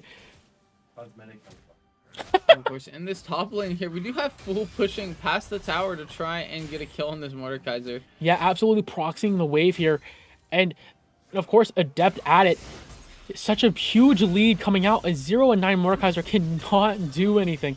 Drowsy gonna come out. Blitzcrank absolutely gonna take out this. Gonna take it out. And Derek will go down there in the bottom lane. It'll be now Topaz is in the top lane. In the Delph realm, but is super close to killing full. But of course, set things. Hits W and just takes him out. Rat is almost gonna die. Hydro is so close. Warwick absolutely taking it out. But is that the shutdown needed? The burn is gonna take him out from home. Jinx trying to keep alive, but Volibear will just alley-oop into it. Nice all coming out from One. And absolutely, holy cow. Taking him out, suplexing them all is Bosco. 39-8. And I'd also like to quickly take a look at this other Bosco game. We did see J Sarah kind of start to gain a lead when we last saw them, but now it seems that they have really ran away with it. Of course, only a 4K gold lead, but it seems like Bosco has fed J Sarah very well with 37 kills on the board for J Sarah. And Bosco, however, holding up relatively well with 2 objectives. This is not over yet, but the momentum is definitely in J Sarah's favor. Yeah, but MF can definitely do a lot here right now. Both frontliners are using Merc treads. You know, they're not going to get really hit by the MF, but MF is going lethality. Nice airborne coming out from Cho'Gath. Huge ult from Vel'Koz, absolutely destroying it. Mordekaiser is still huge in here, but as we see right now, mid laners is here. Nice kill onto Smoke. That will be the Drake, unless Nocturne comes in and steals it. Oh my god! A Drake steal from Bosco JV. Absolutely. Nocturne is in the mix, though. As we see, Sunbather is just autoing. He's just destroying him. And as Ash is just there. Oh my god. As we see that, but Galio over here is fighting the turret. Burning the flash away just to stay alive. But Nocturne has ult again. He's in. Looking for this gank on Misfortune right next to their Nexus. Will get it. And I think that's it. J Sarah just ends the game.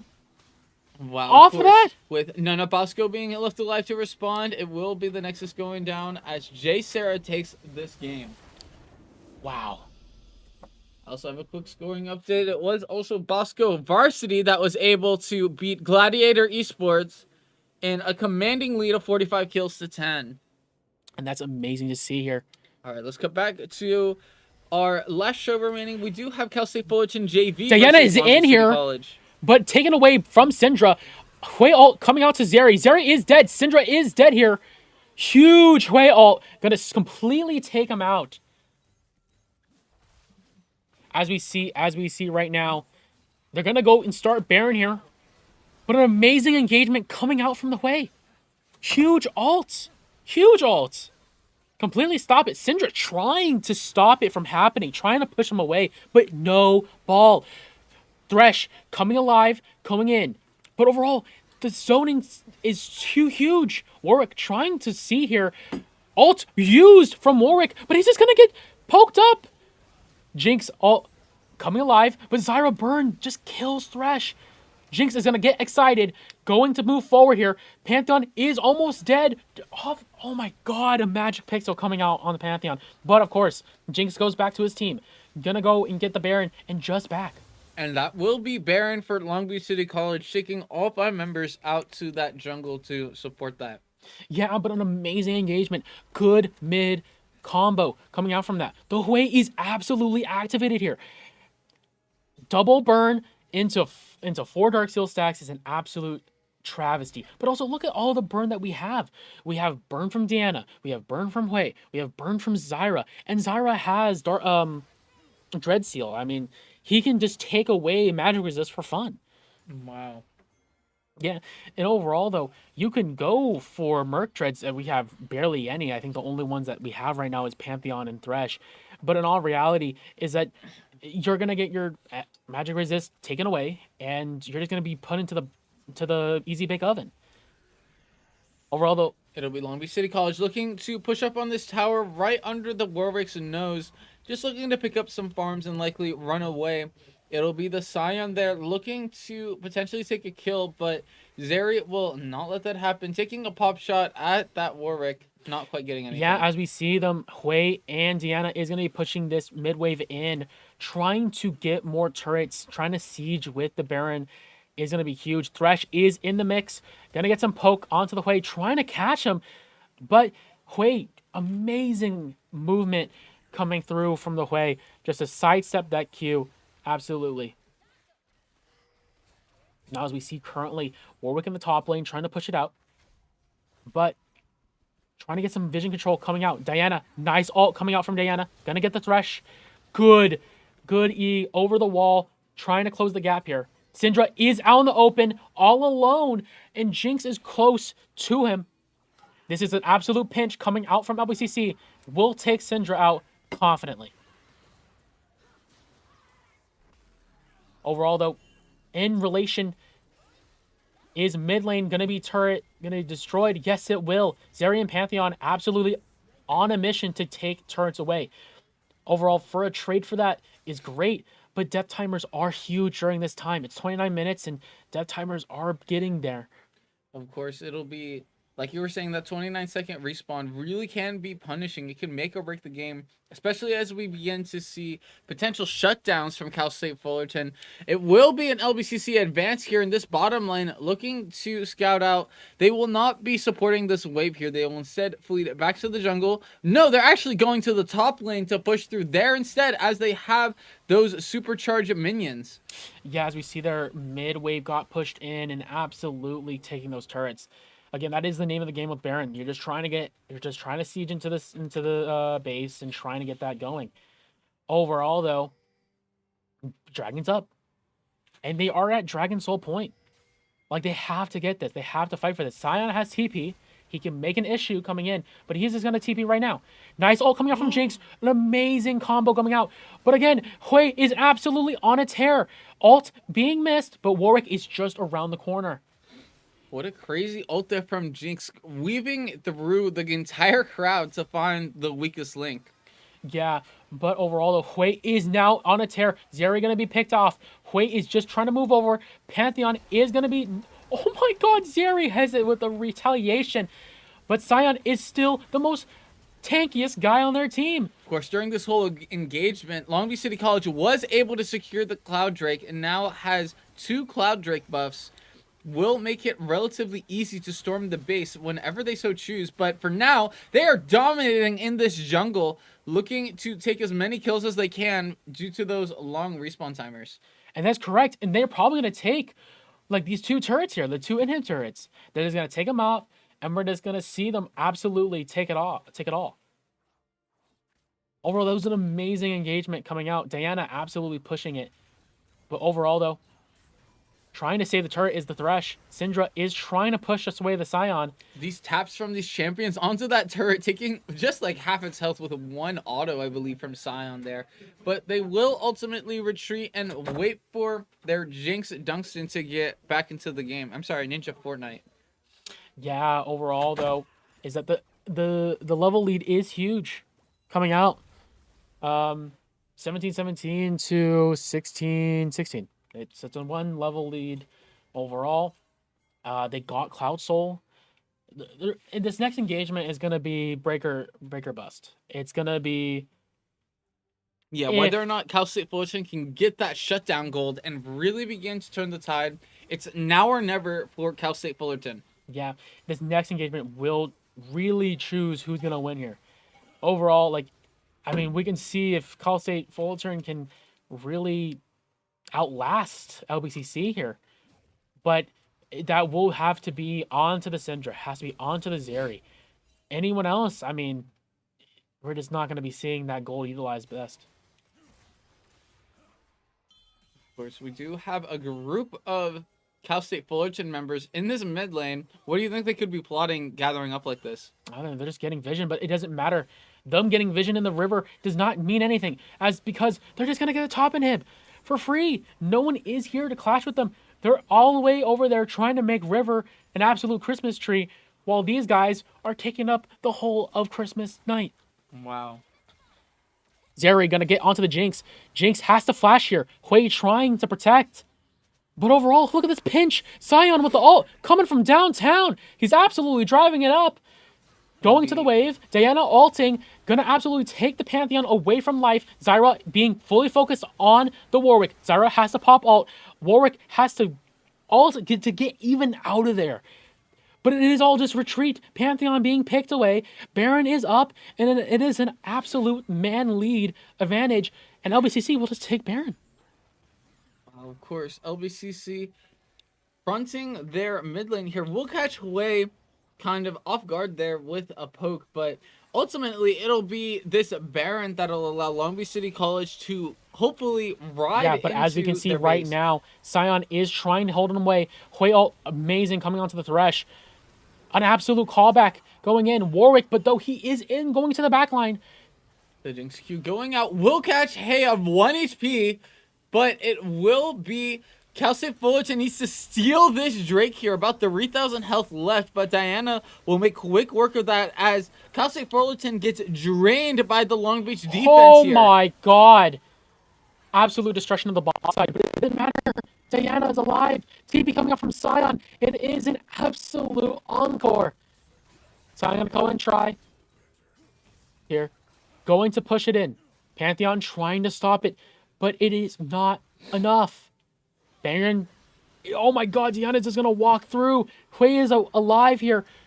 Pantheon trying to shield it all away, but he is CC'd, gone from the game. He is out of this earth. And that'll be a team wipe for Cal State Fullerton as Long Beach City College takes the Nexus for a victory. And that was an absolute amazing game.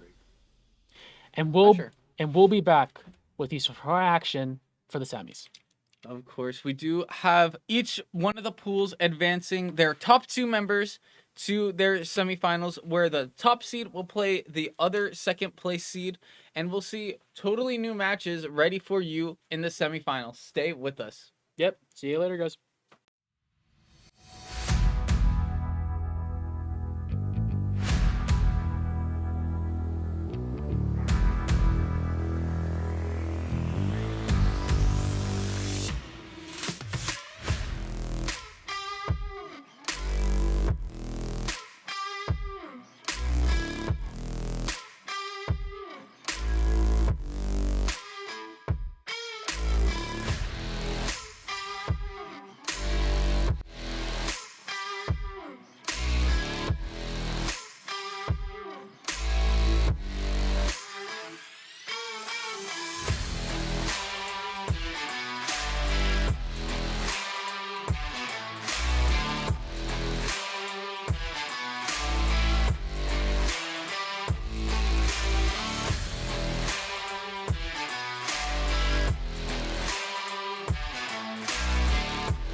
Hello? Okay. Sorry, guys. We had a little, some problems there. But we are in finals. Sorry, I thought it was semifinals because how fast it was going. Right now, as we see, blue side is absolutely just invading. It's a double invade right now. They're getting some vision, trying to find some stooth. Getting some vision across the line, nothing crazy. Good double invade, you know. Don't see each other, go back, you know? And Yeah. I'm with Coach Asher, LBCC head coach, also the organizer of this tournament. And these drafts are so boring. I mean, come on, it's fearless. They're gonna do the first boring draft, and then we're gonna have Yeah. some fun stuff It's later. this Mulder Senna game with just like people who will stand in front of them. I mean, at least we have counter engage on Yeah. with Braum on this side, so at least there's some, you know, Yeah. some playback. But Mm.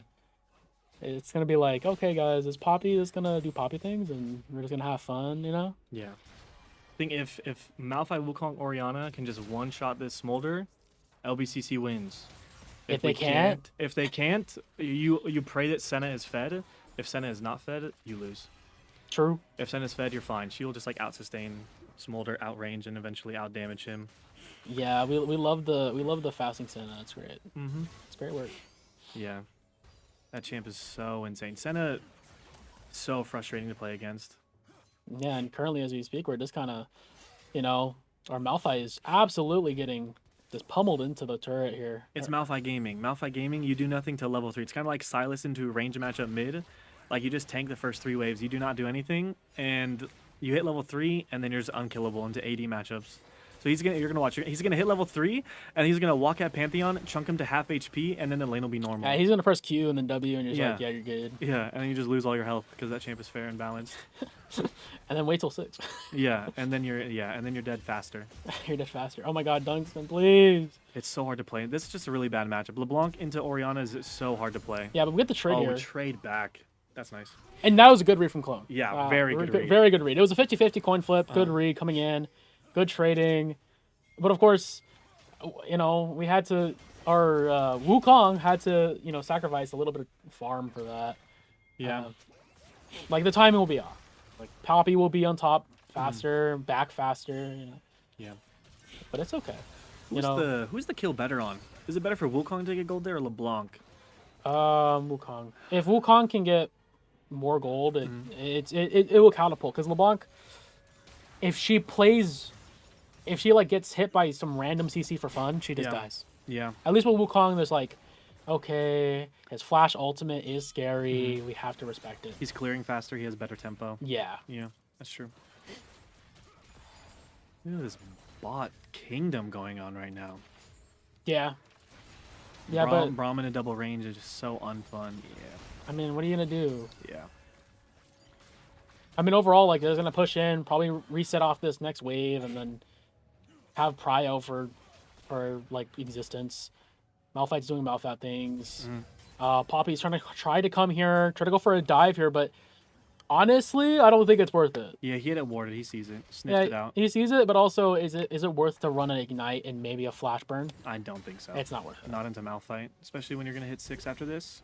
Yeah. Yeah, flash. We didn't get stunned. Poppy tanks 2. I mean, great, cool. We get the Malphite, but he's an Arbot. Yeah. Like, I think we're fine here. I mean, it is a huge CS lead. The Malphite won't be doing good amount of stuff until, like, I think minute 16. But overall, though, the Senna's doing Senna things. Yeah, I think Wukong should have been walking bot. The second you see Poppy, you start walking bot, you trade Krugs, and you go for a bot tower dive. I think Wukong's rotating a little bit slow. Okay, so he's going to take Raptors and Krugs, so the trade is It's okay. It's a little bit amicable. favorable. It's Yeah. amicable. It's not what you want, but it's something. I mean, also he could go for a LeBlanc dive here. Could go for something here. Yeah. But it's not optimal. But it's fine. They have better setup. Oh my for God, fight too Wilbert! now. Wilbert, he's gonna get absolutely destroyed. A nice heal coming out from Stray, Yeah. but all that really is just burning sums going into the dragon fight. It's an absolute disaster. Yeah, this should be free drag for LBCC. Yeah, but the thing is though, LeBlanc is absolutely. Oh my God, the Wukong, nice flash coming out from Ninja, absolutely. Ooh, the Poppy Can gonna Senna stop get it there up. with the heal? Yes. Nice. Yeah, they're gonna get all 3, I think. Good root coming out, but Stray absolutely taken away. But that is just the Braum. Great push coming out. 2 kills on Senna, please. Good Wukong gameplay here. 175, almost close, but the W. Holy! Unfortunate. It is unfortunate Really gameplay, close. but Wukong is gonna take away and get away from with his life here. Good level, but Wilbur is just trying to get that stacks. Yeah, everything's really close here. I think if they don't get this kill... Huh? Oh, wow. Whoa, guys. Poppy with 175 X Flash here is crazy. is Is that just absolutely a kill? no. Oh my God! Are we serious? That's so close. That is 175 was unfortunate. absolutely just. Yeah. He was just dead. Yeah, that was really close, though. Yep. This is really good for Cal State Fullerton. Extending the game, making some action happen bot side while their top is just kind of pushing Malphite in. Although it's 6 now, so level 6, top lane can go either way. Yeah, but that would include a need from like Orianna or like Orianna with Wukong or like a Senna upcharge, but Senna doesn't want to leave lane yet, so like it's gonna take a while for up top lane to actually equalize or to switch which way, you know. Yeah. Drake is up. Braum is trying to get some vision on the river. Overall, like things are pretty happening, you know. Like I think this Orianna is really sad currently, waiting till get Roa and just live. Never dying. Yeah. Yeah, Mage's mid buying 2 Ruby Crystals is really cool. I think it's a super fun meta we're in, where everyone's just building tank. Yeah, I mean, Like, look at our Senna. Steel Cap's probably going to go Black Cleaver. The Senna will have 4k HP. for fun. Yeah, for fun. Wait, how are they going to kill Malphite? Okay, as this game goes on, I just realized they only have LeBlanc for Smolder. AP source of damage. Yeah, true. Smolder has true damage. It's just like, I mean, yeah, he's mainly just AD, but at least he has true damage to like absolutely burn no boy. Yeah. This game has to go on for a while for Cal State Fullerton to win. Yeah, but the Smolder just needs to actually just pick it up on stacks. Like Yeah. we need to see some Chovy levels of stacking, you know. Yeah. Definitely. Um, Getting pushed in is Not not the favorable when best. you want to be stacking. Yeah. Their jungle should be sitting bot side, and this Poppy's sitting top side, which is Malphite unfortunate. doing Malphite things. He's walking at him, and he's Pantheon is technically losing the trade here.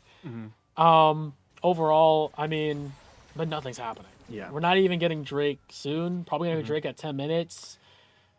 We're pushing it. Grubs are alive. I mean, the first team to grab Grubs or rotate to Grubs is kind of like, I feel like it's kind of after the nerfs they got. You know, Yeah. it's not as important. Yeah, the only objectives that matter are Otacon and then getting to stack drags. I don't think Grubs or Rift are really like huge impact on the game anymore. They used to be. Now it's just like stacking drags and getting Otacon. Otacon is the most broken objective in the game. That is like most teams draft so that they can just fight at Otacon and be the stronger team when Otacon spawns. Yeah, and that is a free Drake unless we fall it. Nope, and we just get it. Nice. Our Senna. Or Senna gets it. Yeah, Huge. huge. As we see, Pantheon is just keep on doing it. Poppy will trade for the Grubs again, but of course, the whole team does not have huge split pushers. Like, there's no point. Like, hey, maybe we can get some more damage on turrets on the offside. No, the Grubs are not that useful for this comp. Yeah. As we see right now, some big poke damage coming out from the bot lane, but nothing too crazy. No crazy damage, just some stacks going. That is a nice root coming out from Jin. Good ult coming out from Smolder to stop him and keep him at bay. LBCC is a little bit on the backside here, on the bot side. Gonna probably back here soon off of just this wave. And it's gonna be an equalization going into this map state. Yeah, I wish we could see Senna stacks. I would love to see Senna and Smolder stacks. Maybe we'll go check out those statistics later as the game's going on. But it looks like this Senna is getting an insane amount of stacks. Like every single time it's going bot, he's picking up 2 stacks like on cooldown. True. I think this Senna is like really accelerated. We can't tell right now, but in like the next 5 minutes, we'll get to see how strong this we'll Senna see is. how Senna is goated because we'll just like say, yeah, I can leave lane now. Yeah. Overall, though, the Smolder is keep on keeping on. 80 CS. It's a very low, I would say, it's high action for what we're looking at for comp wise. but overall low action over the whole tournament arc. LeBlanc is getting caught out here, but he still has Blast Cone. He's just gonna get away. Yeah. Cal State Fullerton's doing a really, really good job tracking the jungler and like placing vision. Multiple times, if you're looking at the minimap, you'll see that every single side of the jungle that 175 is on is getting warded.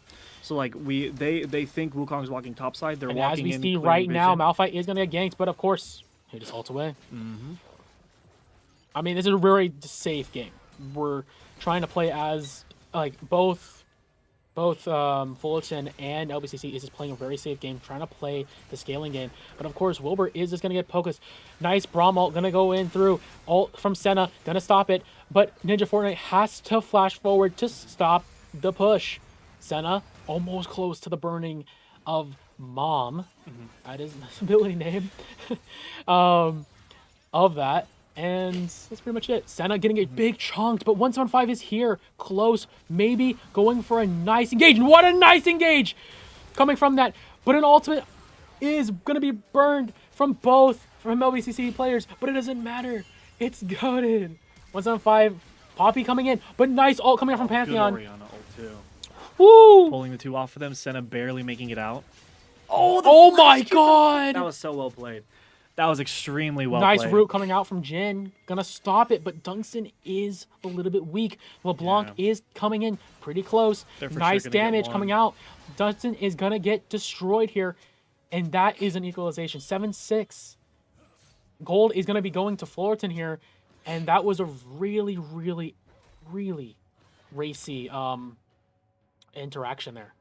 I mean, Yeah. great ult coming out from Wukong. Great. It was great, like R into flash buffer, it was good, you know? But taking those extra turret shots was not optimal. Yeah, I mean, we're also seeing that the junglers have kind of dictated this entire game. Poppy playing for top mid.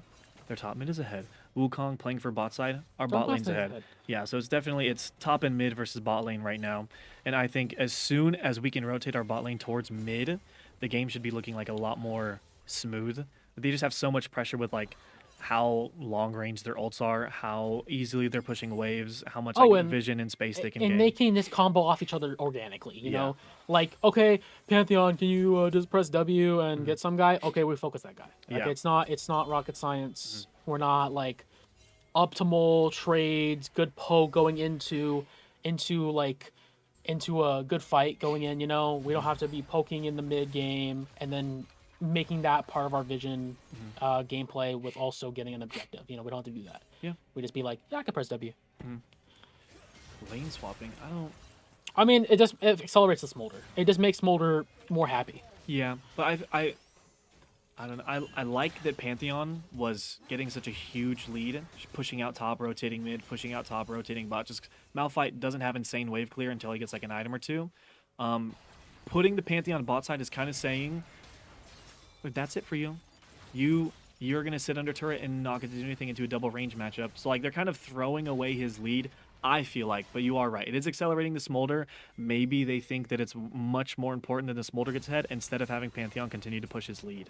Because I think overall though, Pantheon will have hit a plateau. Yeah. Where like he's just like, okay, he's good for right now, and then like the moment something happens, it's whatever. But currently, right now, we're just hitting Dragon.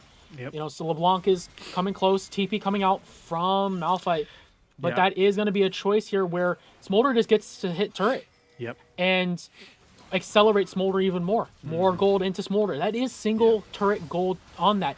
Trying to save that dragon would be Poppy, but it's just a missed time ult. Yeah, Smolder's definitely getting very accelerated here. I mean, this is the only way he can get back into the game, is being in a lane by himself or into Malphite. And Malphite has to TP there because Pantheon has ult. If Malphite doesn't TP and Pantheon ults in, that fight looks completely different. I'm almost positive LBCC would just get completely wiped. And LeBlanc just takes him out of it. But what? The clone absolutely tanks the W from Jin and takes it out. But the channeling is over. But Poppy is right here, and the vision is shown. Cannot take away LeBlanc. Absolutely getting grounded here by Poppy, and the wave is pushing in. Could go for a dive, but Braum has ult. It is. They're doing such a good job. Everyone they're sending bot lane to try and deal. Oh my gosh, God. We're going in under turret into 2. Into 2, and LeBlanc can actually just push it. Nice ult coming out from Braum, and will just take it. 175 gets away with nothing. And oh my god, Pantheon just comes in! Out of nowhere, the whole bot lane is dead. Pantheon is accelerated insanely fast off just kills. Yeah. Yeah. This extremely well played by Cal State Fullerton. I mean, we get a turret and a kill for 3. They're going to get to push out top. They're going to get to push out bot. I think this was extremely ideal. They already took top turret, so they don't care about that bot turret. That's a fair trade. They'll take that. But yeah, it was an kill. overstep from 175. Yeah. He thought, I see red, I can go in, we can kill those guys. You know, Yeah. LeBlanc is weak, fine. But the vision not being there to see Braum was an absolute turn point. Yeah. Yeah, I shouldn't have hard committed. I think they need to do a better job tracking Pantheon ult and just being aware at any moment he's going to be joining the fight, especially when we're diving underneath their turret. So yeah, they definitely had to play that slower, more controlled. I think our comp is really, really good when, as a unit, we're at an objective or walking towards an objective. Like, we have really, really good front to back. I think definitely better than Cal State Fullerton's. They want to play scrappy. They have LeBlanc Pantheon. They want to be fighting. They want to be doing 2v2s, 3v3s. And we should be taking and those. LBCC is fueling the engagement. Yeah, we're kind of walking into it right now. Yeah, and that, from a coach perspective, you're like, that's not, it's not ideal. We're not trying to play. We're not playing our comp to our needs. Yeah. And that's what it is. Overall, though, Smolder is now activated completely. He has full awesomeness. Nice ult coming out from Orianna. The good engage. But Smolder is still alive. 175 is just feeding the flames of the Smolder. Stray gonna get the kill. Nice on LeBlanc going in. Nice root going in. Senna is super weak. Nice on the top side over here. Black Lightning is gonna kill Halia. But Unstoppable coming out from Smolder. Not Smolder, Malphite. Curtain Call is activated from Jhin. Gonna pop some shots down, but it doesn't matter. LeBlanc is on the side. Gonna try to go for more, but it is no game. Good coverage coming up from Malphite to sway off the LeBlanc, but that is just an ultimatum. Cal State Fullerton is playing these fights so well. And so, I did not even notice that LeBlanc had already started wrapping around before Jhin had ever popped ult. That was the only way she could have gotten to the position fast enough, and I think they knew. Right, they knew that they had to get around the backside of the turret because they're going to sit there and try and defend, and that interrupt was absolutely amazing. And it was a good interrupt because more damage could have led into a Rift Herald contest. Yeah, if they got a kill there, Rift Herald's up. They can 175 is going to absolutely take the head of LeBlanc. Great, Smolder going to get equalized, and oh my god, Poppy is just going to be followed. But as we see right now, Black Lightnings is just going to come through. And it is going to be a pinch. But can they start Rift Herald? That will be the question here, and I think it will be answered. Yeah, 2 down, Rift Herald. We have bot turret. I think the goal here should be to push out top mid, and jungle just hovers either side, and whenever there's an overcommit, we drop Rift. Drop Rift on top side if they're overcommitting mid. If they're overcommitting top, we drop it mid. And it's really, really nice to have Rift because as long as your jungler is not constantly on vision, you don't want to overcommit anywhere. Because you can drop Rift, take 2 turrets if there's like a fight bot side and one person sitting top. Yeah. So it's a really, really good way to just inject somebody with a bunch of gold. And it's amazing. We gave it to 175, which already is at a good point, but is plateauing a little bit. Yeah. And that LeBlanc shutdown was an amazing just awareness, right? Being able to be like, yeah, I know LeBlanc is going to go in. I'm going to send in his clone. He has to come back. He has to. And Poppy was, trying to play off the idea that, maybe Wukong's going to hop over. But as we see right now, some good pot shots coming out from Senna. Going to root Stray. But all it really is doing is just send some stuff. Rift Herald is activated here. We're going to have a party in the mid lane. And it's going to destroy that turret. But all it really is doing it in chunks. Dunkson is absolutely getting caught.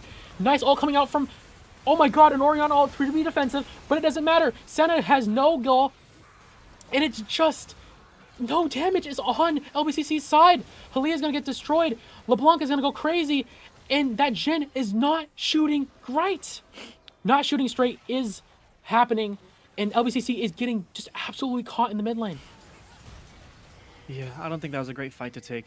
I think I can't remember who exactly was out of position. I think it was Oriana stepped up a little too far and got jumped on. Yeah. But yeah, I think we have to play that a little bit slower. We need Wukong Malphite creating space before any of our carriers are walking in, because LeBlanc and Pantheon keep getting like really, really good angles. Yeah, and that's a dragon. And of course, as we just saw, Jin just absolutely just took LeBlanc's head.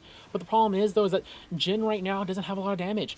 He's currently only at one item. He's sitting at maybe just some components on this. He can get LDR, but he has to be activated around 3. Yeah, I do think that, as you can see, stacking plated steel caps on the side of LBCC, really, really good itemization, because Pantheon, Poppy, Smolder, Braum, all of them, a lot of auto attacks being thrown out. I think it's going to, like, as the game goes on, you're going to see these boots do a lot more work. Like, as we get tanky, as we're building more items, we have a little bit more damage. These fights should be a lot closer. I just think we're not approaching it correctly right now. Oh my god, Pantheon is just going to go in, absolutely executing Ninja. But Barrier is being utilized. Heal coming out from Senna. This will be a kill to Senna if it's possible. But the stun coming out, Braum coming in. Nice, all coming from 175 just to equalize it and trying to get it out. But Smolder has 225. He is already there. He's at max stacks and he's absolutely at kill potential. That Smolder can absolutely take the heads off of LBCC. Senna's close. Poppy trying to get close. But overall, though, turret is destroyed. 175 is an Narnia here. But that was an absolute scary situation. Good ult coming out from Malphite. Will kill this LeBlanc. Good ult. Really, really good job pulling the trigger there. The second they see LeBlanc turn the corner, just pulling the trigger and getting that kill. Otacon is up. But I think the game is now, can we kill Smolder?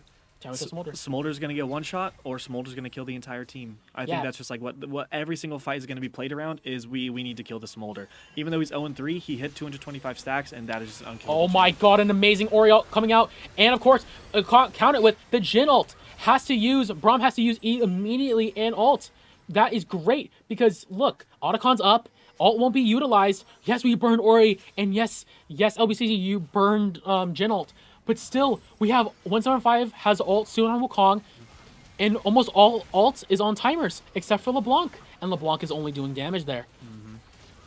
Yeah, we have 5 players on full health. They have to walk in a little bit low. Yes, Not but ideal. great ult from 175. Trying to get into backline of Smolder, but Smolder says no. Smolder just goes and kills. Oh my god, gonna burn. They're all in executionable range. Otacon will be just given.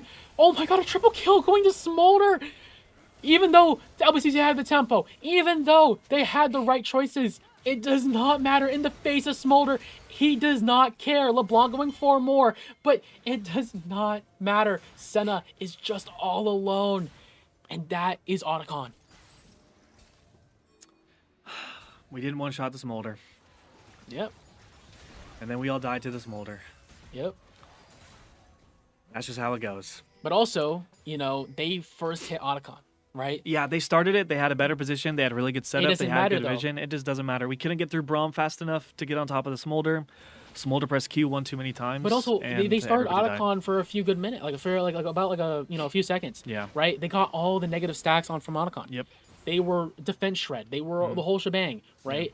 They had no chance to, like, let's say, let's turn. You know, the first team to hit Otacon can't turn. They just can't turn. Yeah. Unless they're so ahead, right? And Yeah. this is a really close game. Yeah, I think they definitely thought they could burn it in time. They didn't expect the team to show up so quickly. Again, we have LeBlanc And TP, Dunstan Pantheon is ulting on in. the side lane, and it will just be assassinated. Mid laner is absolutely taking over the mid lane. It's so hard to play at that matchup. I mean, Oriana for LBCC's comp is just such an amazing pick, but when you're playing into a side lane demon like LeBlanc, they will just one-shot you if you're ever mispositioned, especially with the gold leech he has, and it makes it so difficult to catch side lanes. But you have to go catch side lanes as a mid laner, and it's just unfortunate that this LeBlanc was accelerated. And like, even if you give the argument, okay, he could have like maybe set on turret and wait for wave, right? Even if, right? But he has to get vision. He has to get something going. He has to push it up. Yeah, you're losing too much if you're just sitting under turret. It's more worth it to walk up and know where LeBlanc is on the map and die to her than it is to just sit under turret and wait. Yeah, because LeBlanc is a problem for everyone else, you know? And right now, LeBlanc is just going to get the top wave for fun. Braum is going to get some damage on him, but it doesn't matter because Senna isn't activated. You know, he is a really good amount, but again, you know, his gold is not as numerous as the possibility for Jin. Yeah. And we can maybe see them both hit the same guy. 175 gonna go try. Gonna get this caught out from Pantheon. A great pull of the trigger, but there's not enough damage. He's just gonna walk away and live. Even if they get the kill here. Wow, no contest coming out. An absolute showcase from Malphite to just be there. To have that body, to have that presence, absolutely dissuaded Fullerton just to keep on walking. Yeah. This is the best chance we have of winning. I think Cal State Fullerton But overextends on LeBlanc is drag. in the Dragon Pit. 175 gets a little bit of damage on him, but if we have to pull the dragon away, Poppy has ultimate. He can just go in. ER. Absolutely knock the homeboy up. He also has unsealed spellbook. He has cleanse, so he can walk in, bait out some CC, cleanse it, pop the team out. Perfect. Perfect ult. An amazing go showcase for that. 175 is on the LeBlanc as we speak. On the top side, though, Smolder is just autoing. Can Stray get picked off by the Senna? No, he gets absolutely out of there. Nice teamwork coming out. Stray does not have E up. He's going to get absolutely destroyed, but Poppy's in the mix. 175 going in. Pantheon absolutely ulted through. But overall, though, Smolder is now on a dream location. He's going to start autoing for fun. Stun coming on. Leah going to get destroyed. Dungston is going to get wiped out. And that is an ace on the side of Fullerton. And that is Baron's start. Holy cow, man. You know what happened in that fight? What? They didn't kill the Smolder. Did they kill the Smolder? They didn't kill the Smolder. And that is absolutely true. Target acquisition is huge, especially after we talked about the start half on the first half of this game about the Smolder acceleration. We were going on it, right? And as you said, it was the only way they can accelerate the Smolder, get them in the game. This Smolder was 0-3-2. They sent him topside. He stacked alone for like 8 minutes. He hit 225 extremely early. Well, not early, but on a good pace. And the game is so difficult to play. Yeah. So difficult to play through Poppy, through Braum, through Pantheon. Because you have to play front to back. We have, like, overall on the LBCC side, there is no assassin. There is no one that guy can go in the back without having to flash through everyone else. Yep. Right? And then, okay, cool. You have to flash through everyone else. But 175 is going to be all alone. Yeah. And the only one that can probably support him is Malphite. Yep. But then Malphite has to play front to back. Yeah. Yeah, it's really, really hard to play. This LeBlanc, if this LeBlanc was not as accelerated as she was, the game would be really easy because it would be much more safe to walk up. But as you can see, again, like we said earlier, they're stacking steel caps so that they're not getting one-shot by the Poppy, the Pantheon, the Smolder. But because of that, LeBlanc does so much damage on every single one of these carries. Yeah, and right now they're just, lighting up top side jungle. Absolute Christmas tree coming out from Fullerton.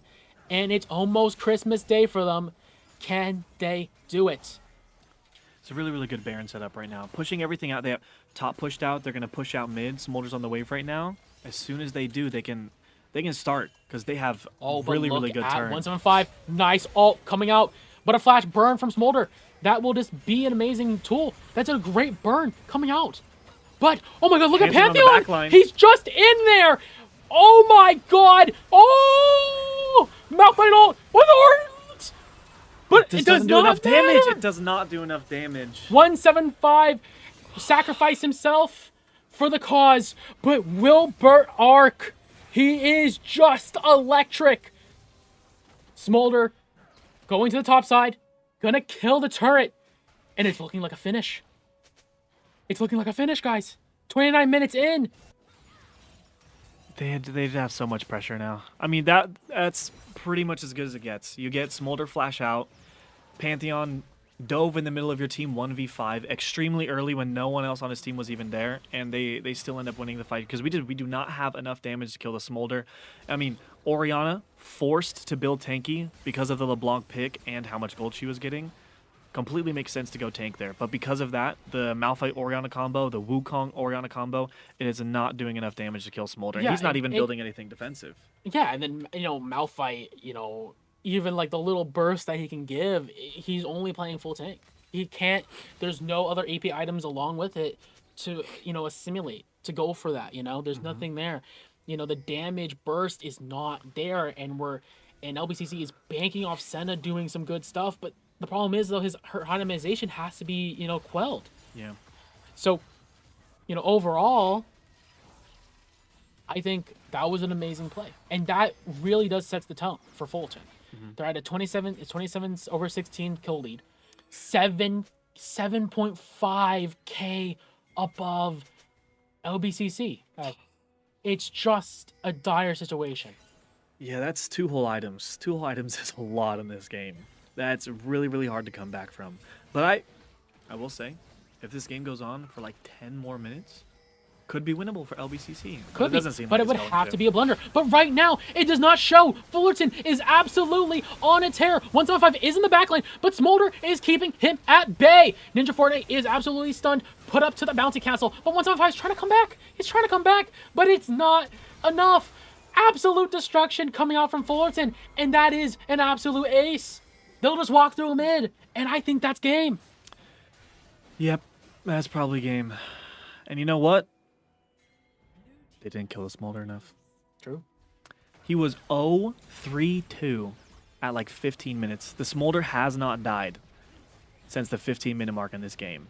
And if you can protect the Smolder, you win. That's just how these comps work. And they did. They did a very good job of protecting the Smolder. They did a very good job of creating space in this game, and there was just not enough damage to ever take him out. And overall, though, and we'll see it at the end, and as map 1 goes to Fullerton.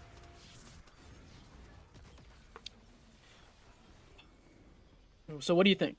Fearless draft. How are we feeling about that? Smolder's gone. Senna's gone.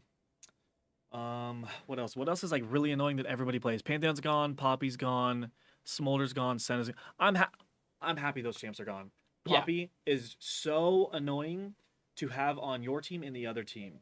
Yeah, it's just some fun. Yeah, it stops gameplay from happening. Yep. And then Smolder and Senna, they just like sitting back and stacking. It makes the games extremely long. Glad this one did not go like 40, 45 minutes. Yeah, no. But yeah, I'm happy. I'm very, very happy that we're doing Fearless. We're getting rid of a lot of the champs that push the game extremely late. And yeah, I'm happy to see what's going to get moving forward. I think the next couple of games will be a lot more aggressive early on. This game was a little bit slow, and then it ramped up into just like 5 team fights. Yeah, it just obliterated. Yeah, it just went to like absolute. Yeah. But we're gonna get back to a break to you. More action going into the finals.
Bro, I need that guy in my life. Like, he's too funny. he can rip the fucking Pinoy accent. Fuck.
Oh, man. We gotta get. I forgot. What is his name? Do you know? The newspaper guy. We gotta. I thought like conversation wise. I gotta meet him after. I gotta talk with him. We gotta get him in here for casts. For League of Legends, because he plays it. We gotta get him in here. Telling you, when Nace happens, we need him alive. Unless he's graduating next semester, but when that happens, bro, fuck.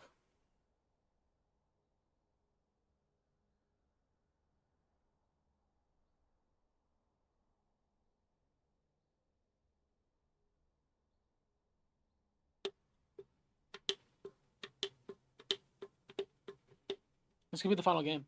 Fulton can knock the fuck out. You know? LBCC won one series, which is Rocket League. And then Smash was won by surprisingly not Mayfair. It was what was it called? What was her name?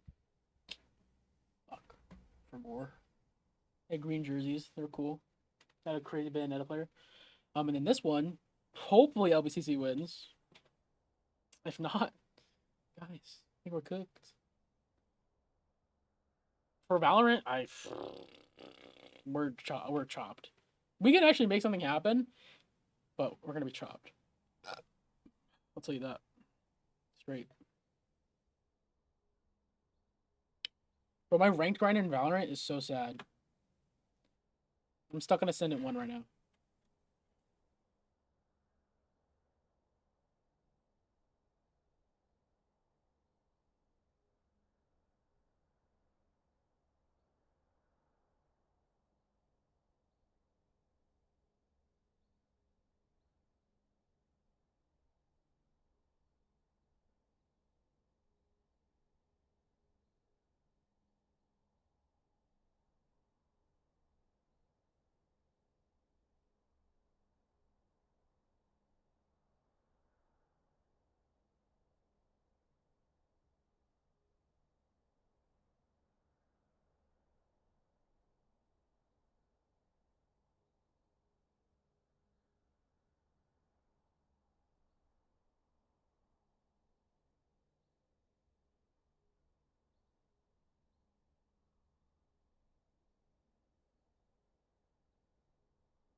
And we are back. Can you fix audio? We are back. Sorry for the audio. Fullerton just won. Recap. So 1-0 here. And currently, the draft is a Sejuani Yone draft with an Aphelios. Again, we are doing, great things. Invasion tech, guys. Should always be invading every game. Don't ever not invade. Don't not invade. Coach Asher 2025. Don't not invade. And you're telling this to our bronze and silver viewers who are going to run it down. Yes, fun. it is better to coin flip at the beginning of the game than slowly losing. Galio top in a rumble. I love that they flex that. I think Galio top in a rumble is so good. It negates rumble from being a lane bully because you can actually farm and walk up to hit minions without getting obliterated. Yeah, you know. Yeah. Yeah, so I think I like Wait, LBCC did comp we- more. Did we just rotate 175 to 80 carry? Yes, we did. Yes, we did do that. Would you like to hear why? I would love insight into that, Coach Asher. Okay, so there are two best players. Mhm. And our ADC, who was Ninja Fortnite, is also a very good mid laner. And Dunkson, who was our mid laner, is also a very good jungler. And so we said, let's just play for bot lane. Like, you put your two best players in one lane, surely you're going to win, right? Right. Yeah. And so that was the thought process there, is we're just going to put our best players in one lane, and then they should just win. And I think it's going to work. Talking believe about it? comps, I think early game and team fights, we win. We have a winning mid lane, we have a winning bot lane, and top lane goes even. The second we get to side lanes, it's going to be rough. Yon into Hui. Hui can just get one shot kind of whenever if this lane goes even, if he doesn't push like a pretty big lead. Galio into Rumble, nothing's going to be happening. I think our team fighting, very, very good. They have 4 melee. We have a Renata. She presses R. It's they all game start over. hitting each other. Yeah, it's game over. But also, you also have a good amount of wombo. You have, Jarvan, J4 ults into the double bounty hassle with, of course, if they're all in there, it's a free whale. Yeah. You have combos. Yeah. But then they also have Yone Sejuani. That's also a thing. Yeah, that's why I said mid game when bot lane goes mid and that Hui's on a side lane, he's gonna get bullied because Yon Sejuani, you're gonna instantly proc the stun. That Hui's dead, no movement, no dashes. Is a new champ, but it was not built with 7 dashes for some reason. I don't know. Maybe they stopped doing that when they released Hui. No, they were like, let's give them all the abilities in the world. Yeah. I think that was a cut off. Yeah, 9 abilities. A dash would be way too much. Yeah. And I also think if Cal State Fullerton can get a really good Recon ult, our team's gonna get one shot. Hui, Caitlyn, Renata, those are not tanky champs. Fullerton can play. We're going good trading on the top side. Playing weak side is the Galio, but again, Sejuani coming in on the bottom side. Nice E going out. That will not be a kill onto Recon. Oh, it is gonna be a kill on Recon, but from only Renata. But the problem is, though, Sejuani is close in Mabel. And, oh my god, absolute stun destruction. And the only one who's close is J4. Gonna go through. Oh my god! Wilbur is destroyed. An absolute goated win of trades. And that is a feat there. That's a feat there. Well played. Well played. See? You put the 2 best players in one lane, and then you win.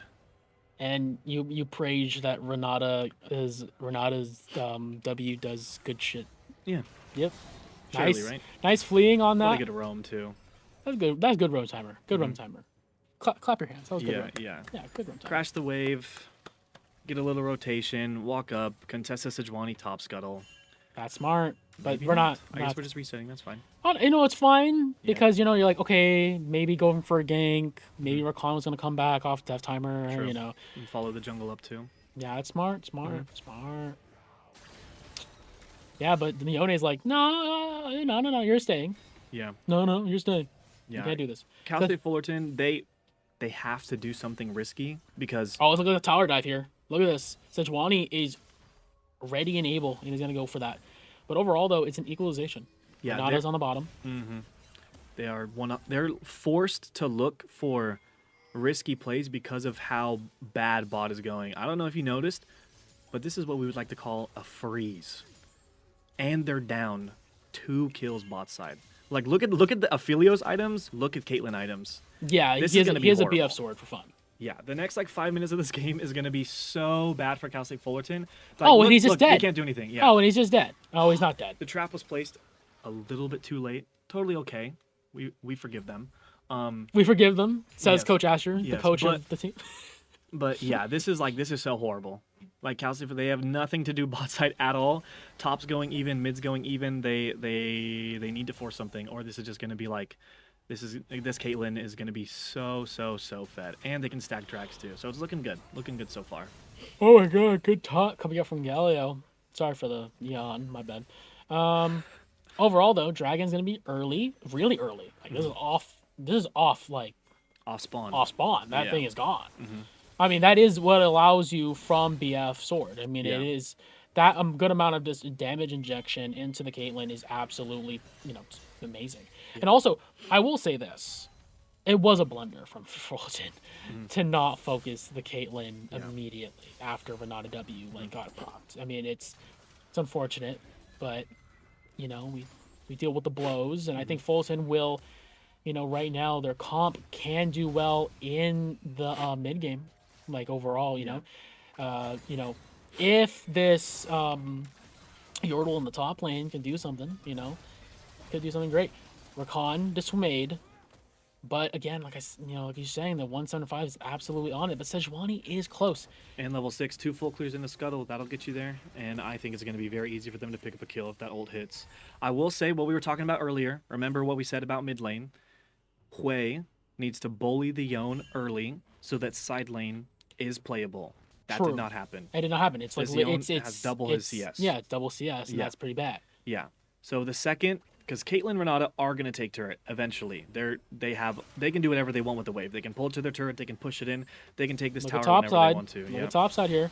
J4 going to be in the mix here, and Rumble, is he going to be forced to flash? And he will be forced to flash. But I mean, I think honestly that was kind of a miss of stuff. I think the EQ should have been there first instead of the ult. Yeah. Yeah, I agree. I mean, the burn of flash is nice, but when are we going to see Rumble in action? Where Yeah. we have to, we can actually pounce on it. We can't dive him. Yeah. He's undivable. Yeah, maybe the attention should be put mid and Oh, one top. yeah. Fight in the top side.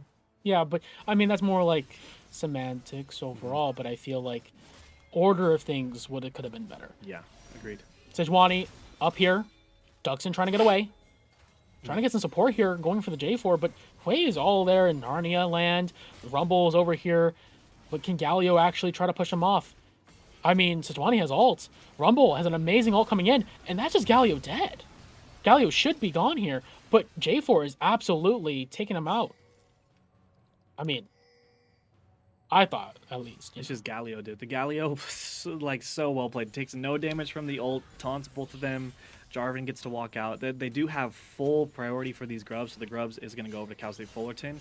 And again, this entire game for Cal State Fullerton is kind of put on this Yone's back. They're giving him 3 grubs. Which is great for side landing. Amazing for side laning. And he's gotten to farm very safely throughout the majority of the beginning of this game. But again, looking Rakan to here's take one. first. He can dismay. And Yone is getting caught out here right now. Hui overall, but nice. Coming out. Dunstan is absolutely out of dismay. Trying to ult is Galio, but there is no play. He's going to get stunned. He's going to get knocked up. Could be a big ult. Yone, an amazing ult going onto the Galio, but Renata is absolutely going to make it possible. That's 1 down. That's 2 down. Holy cow! Flash out from the Galio. Everyone's alive. Kaelin's down topside. What an amazing ult! The Hui is going to get all of that gold injection, and Stray is just out there for wits. Gonna try to leave away, trying to find it, but it's all nothing. LBCC get tons of gold onto the Hui and an absolute kill lead. But the problem is, Aphelios is there hitting turret on the bot side, getting some gold here.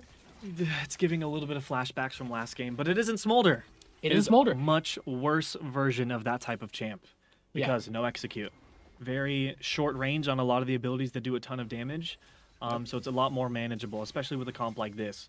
where they have 4 melee walking in, we have damage and dive now. We have Jarvan and we have Galio. It's gonna be doing a lot more damage on double the dive. really good. That's really, and it's also easy setup. You know, okay, it's Point and click. Yeah, it's point and click. It's like EQ flash ult, buffer ult. That's good. Yep. Right. You know, and then like, okay, cool. I see you, Galio.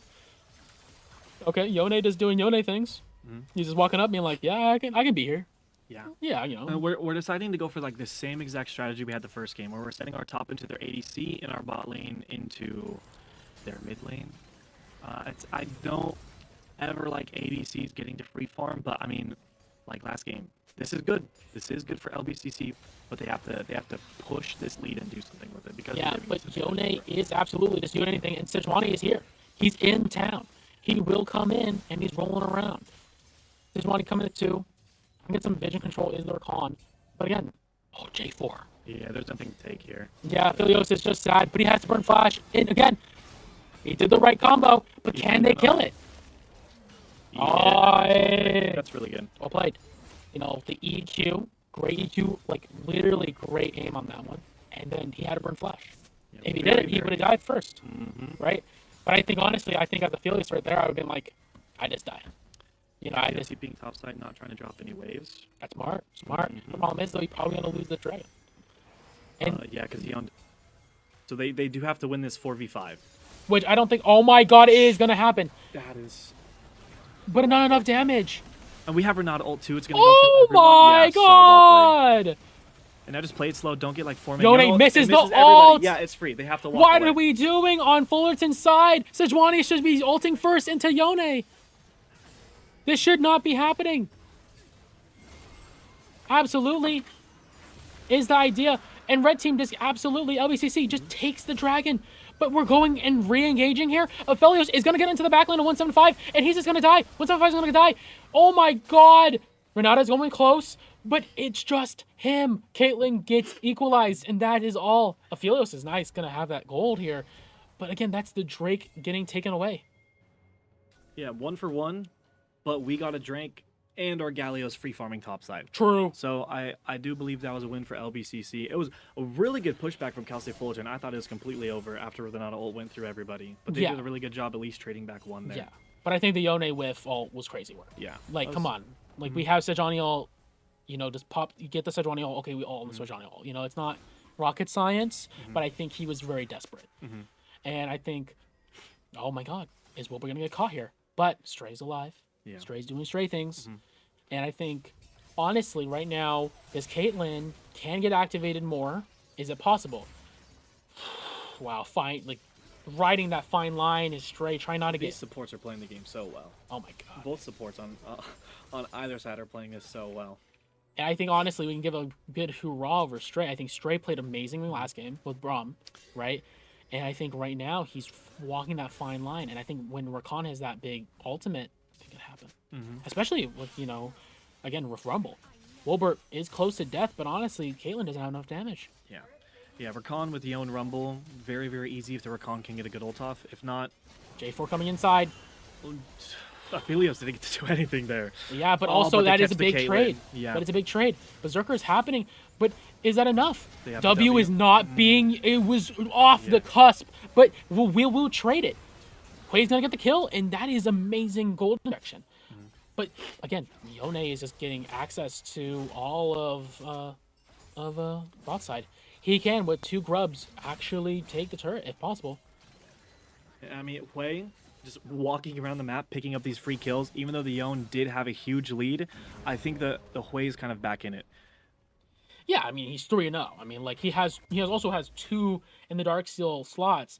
I think, honestly, a little bit more assists, and I think he's next to it, you know? Yeah. Yeah, I think the game is already going to be a lot easier. I think side lanes are going to be completely fine now. A good hurrah coming out from Rumble, but you're 1 level behind. Yeah, you have good enough damage, but you're not in overdrive. You're not red hot. You can't accelerate. Yeah. I mean, it's a good try on passive, but you let it drop. Yeah. And also, this is like what our comp was supposed to be designed to do is poking, sieging, right? And they're doing a really good job of they're shoving out the lanes, they're poking, getting the enemy low, and then on resets we're hitting turrets. We're So also that's why getting we have a good big turret lead. vision control in between the pillars poking. We're trying to, LBCC is poking and getting the vision control into the river. Right now, as we see, the turns are sided. Rakan is now on good turn here. He's on positive turn. He's going for, these vision. Our support right now is trying to walk our ADC back to Rift Herald. J4 is seen on top side. Can Fullerton clear this out?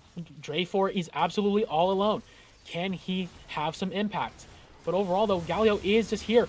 Nice ult coming out from Renata. Nice So ult well coming played out by from Renata, hitting J4. all three. An amazing play coming out from LBCC. TP is a little bit late, but Yone is in. Nice ult from Avilios. Can he go huge? But no, he can't. Wilbur is all alone, but it doesn't matter. Yone is in the mix, and he also got the Rift Herald. But as we see right now, it's 6-15. The gold lead is exacerbated, and it is a 3K gold lead. I think that was extremely well played by Cal State Fullerton. The only reason they lost that is because of the goal discrepancy, but the Aphelios Yone there doing God's work. That amount of damage in that short amount of time, really good setup by Yone, amazing. And he was on Aphelios. suboptimal weapons. He was on suboptimal weapons. He was running blue and purple.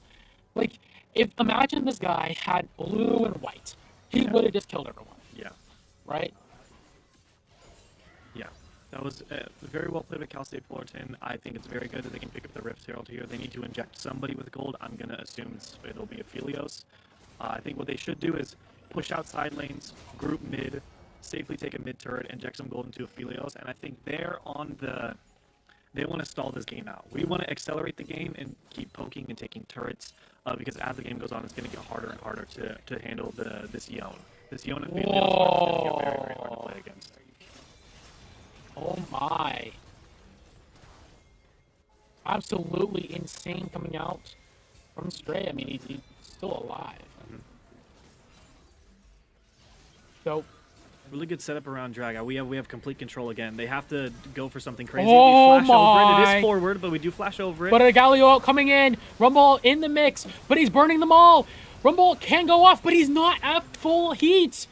Wilbur is all alone. Dunstan is with W. Great from Rumble, but it's not enough. Wilbur with white and red, but not enough healing. Oh my god, he actually lives.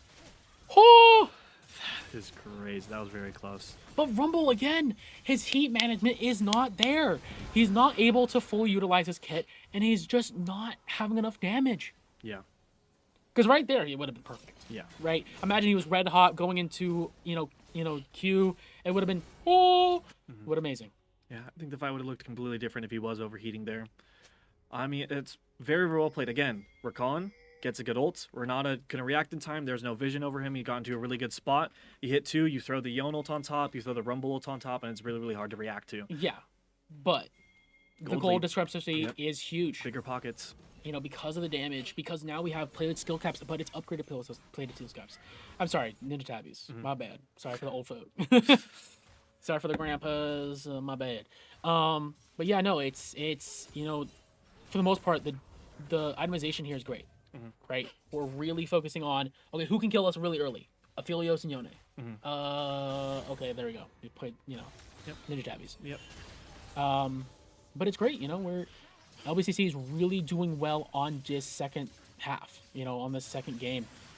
Oh my god, Rumble get rooted for free. Oh my god. Much damage, What are so we? much damage. Oh my. Yeah, that's a 7 and 2K. 2 items. That's insane. Yeah, that was huge. That's bot turret. That's like 2 extra waves, and they can rotate mid if they want to. Yeah. Support doesn't even have And to this be bot it is anymore. also, by the way, with an idea that he picked LDR into second, which is like, it's suboptimal, right? Like LDR is an amazing item, but usually it's third. Usually you're trying to get at least more crit, something else, more crit damage, an IE. But as we see right now, he's just like, yeah, no, I know the only one that can probably do as much is probably Sejuani. Let's go LDR, Yeah. right? Yeah. And currently, it's great work coming out from LBCC, just taking that pick off Rumble. Rumble's off in the side lane, and he can't really do much. Yeah. I think this should be like how you wrap up this game is you You take turns overloading one side, which is what they've been doing. Wherever the bot lane is, that's where the jungle and mid or the jungle and top should be hovering. You send one either mid or on the opposite side of the map just to catch waves. Just for damage. Yeah. Just for fun. Half health. Aphelios is half health. He cannot walk up. Yeah, he can't walk up. And is that a good time? Yes, it is. It's on Otacon timer. I mean, Aphelios can't walk up now. Yeah. I mean, but he's healing. Look at the guy. Yeah, really, really good Caitlyn players, when they have a lead, they will just throw ult on Oh cooldown to create my space. What God. a great engage in the jungle, taking out the Rumble. But Hui is on the side lane, gonna get messed up. Wow, But 1 yo! HP. He lives 1 HP. That is, The magic pixel yeah, takes another life again. yeah. That's what winning LBCC, winning on all fronts, like getting everything that could possibly go right for them is going right for them. Getting the pick And on also, Rumble, look at they have this. no The damage. positioning coming out from the Galio. Amazing Renata ult. Absolutely great coming out. But as we see right now, even with the try from the Redemption, Stray can't do much. And an alley-oop coming out from Galio. And an Otacon going through. Yone is on the top side trying to get some interference. But that's it, just it. Interference. It can't stop the main wave. It is LBCC gonna take Otacon. This should be game. Not to caster curse. You're casting curse your own team, bro. Otacon and this much of a lead, it should be a nice, smooth closeout. We're pushing waves, taking turrets, rotating to objectives, setting up early. I think we have enough of a gold lead that we don't need to be scared about dying on side lanes anymore, unless they're completely overcommitting on someone. Hopefully on the opposite side of an objective is the only time we should ever. But I'm fairly confident this could be closed out very clean. I mean, all of the win conditions that Cal State Fullerton had are kind of out the window. I think it's going to be near impossible for this Yone to catch up. This Rumble really isn't doing the lane bullying thing he's supposed to be doing. That's why you pick that champ. And Aphelios can scale, but you're scaling into Renata. But You're just also, going to one-shot your own team. But you also have to think that Aphelios picked lethality here for Collector. You know, when you're trying to do as much optimal damage, Collector is not the best choice. Yeah. Especially, you know, Collector's great for leads and great for things. I mean, the optimization is not perfect. Yeah. But honestly, I feel like, you know, Aphelios is flustered fine, right? But can Sejuani create an option? Can they get off side lanes? Can they do this? And as you see right now, Galio is in that position to be in that side lane catch up. But the problem is, though, Galio can just E out for fun. Yeah. Yeah, they're completely overloading topside. Again, this is like their only option is they have to play away from the team. Hopefully they can get a kill somewhere on the map is if someone's overextending and you can turn that into like a small lead. But they don't find an option. Halia doing a great job playing safe, sniffing something out, understanding we don't see them bot side. That's extremely weird. They should be catching this wave.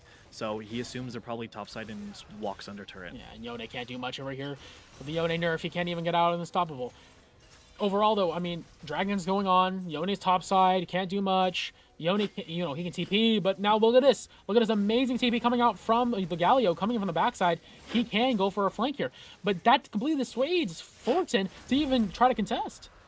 Yone, of course, can start hitting, but in all reality, LBCC pinging, going for this good damage soak from Sejuani, gonna try to, take away that K ult. But in all reality, nothing's going on. Yeah. Dragon for free, and that is Dragon Soul. Yeah, I do think the only thing there is I think Galio, when you're in a winning position like this and your team has a lead, you kind of wait for the other team to make the first move.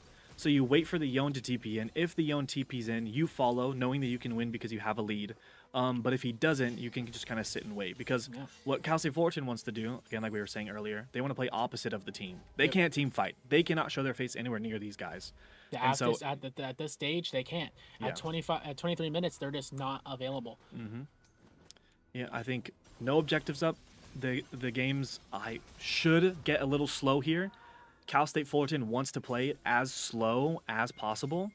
And try and claw their way back in. And LBCC should just be, we're just pushing out lanes. We're pushing out lanes, overloading, playing with our jungle support, and the game should go smooth from here. Yeah, and as we see right now, vision control is the utmost authority for LBCC right now. Oh my god, getting caught is the Yone. But overall, he has an E back, but he's gonna get rooted immediately. Caitlyn is all available for that amazing ult coming out from Renata. Hey, Redemption coming into proc, but it does not matter. Absolute destruction is the game in the game for LBCC, and it's just an absolute takeover. Caitlyn gonna get some more procs, can accelerate, but overall though, they're gonna stay await. Wait for the wave, go for this. You got this, guys. Yeah, just gotta wait for the wave, push in the next wave, take this turret, crash it, reset, and do it again mid lane, do it again top lane. I think it should be Rinse very and repeat. yeah. Rinse and repeat. Call them dishwashers because they are washing them up. Yeah, this comp is just so good. Like I said, pushing these waves out, poking them under turret. If you overextend on the dive, Renata's throwing the ult and everybody can just walk out. This is getting played very, very well so far. Yep. And right now, trying to get we're contesting over chickens. Guys, it's not even Thanksgiving yet, and we're looking at the poultry. I mean, we can't. We should not let them get anything. Every single jungle camp should come at a cost, especially when you're this far ahead. You can just walk in and kind of take whatever you want, do whatever objective you want. They're catching Yone on the top side. Is absolutely caught here, but can he get away? Do they want to spend more time on him? Yes, they do. Airborne out. Exhaust is used, but Stray can't even help him. He's absolutely alone. Spares is out for wares. Can they go for more? But I think it's just going to go for Baron. Absolutely great damage coming out.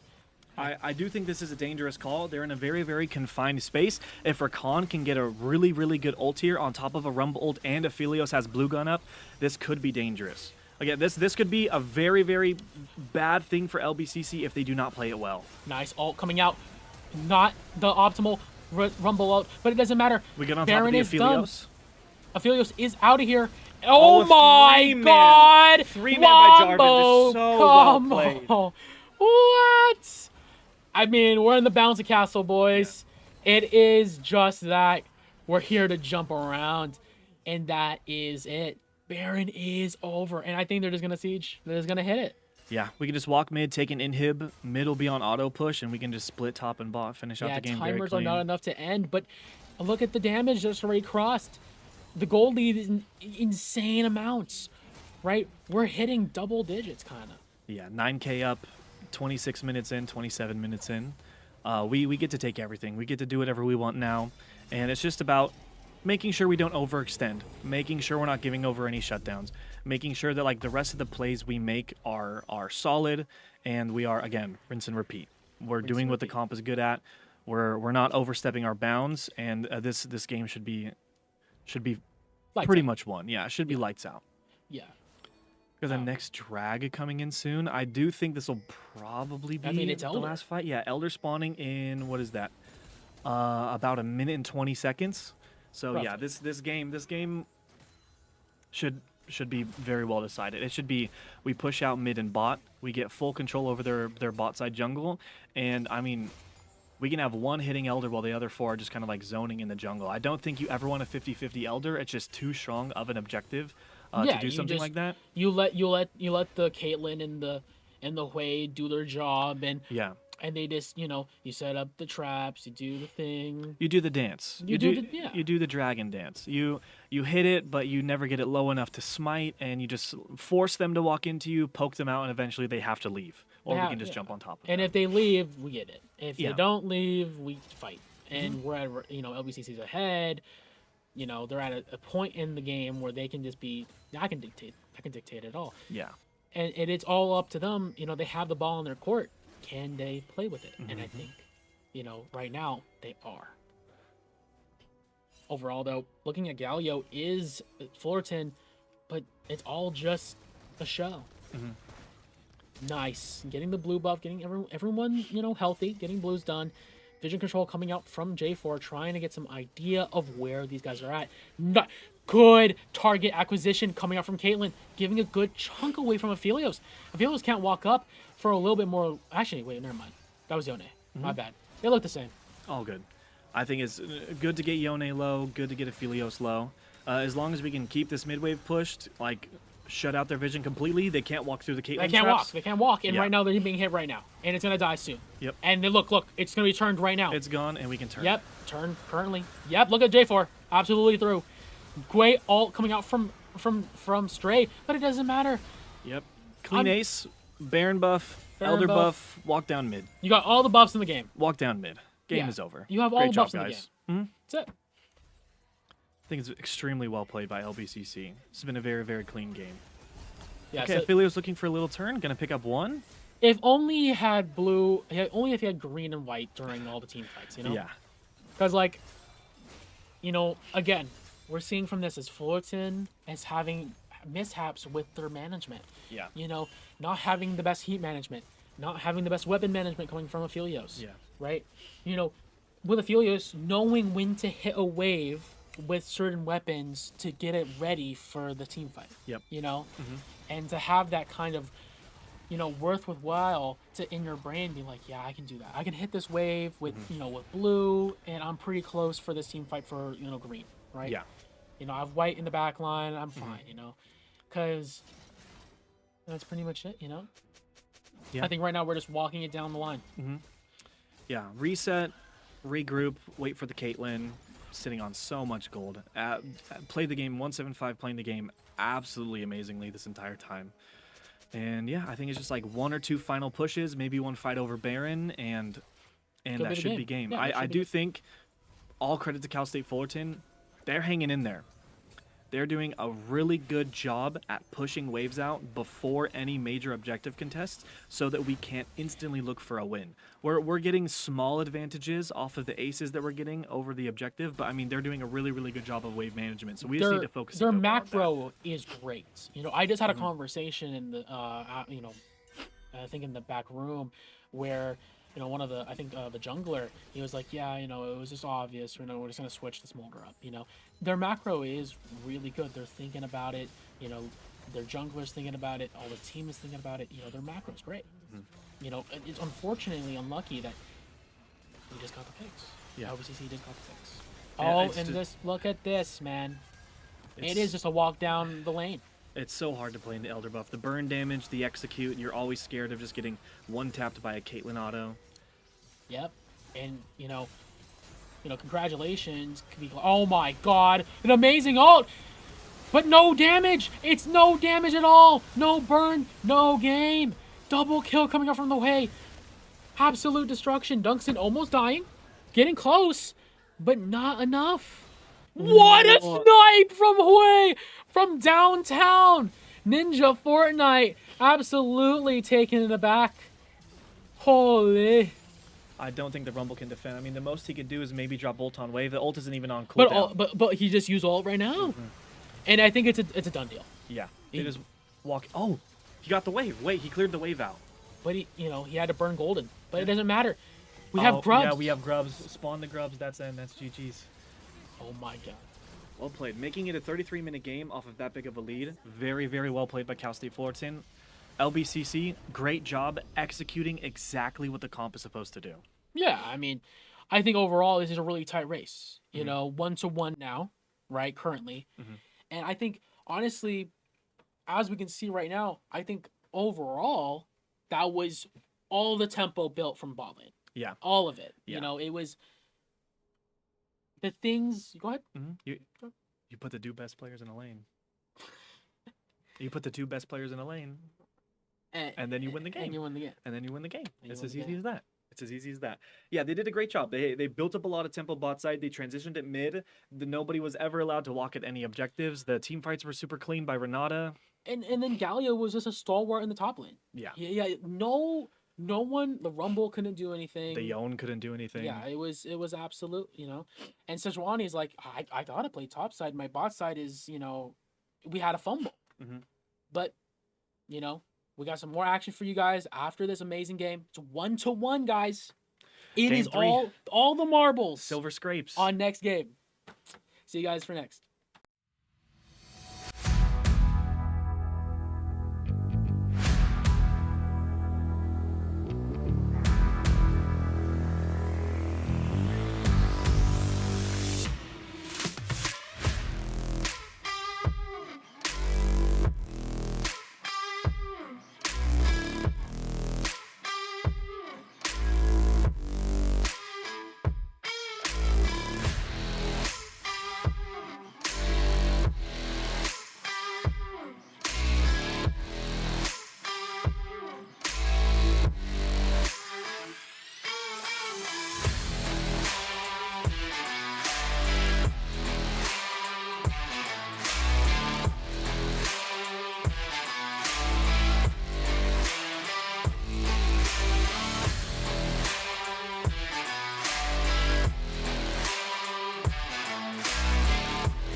Hello, hello.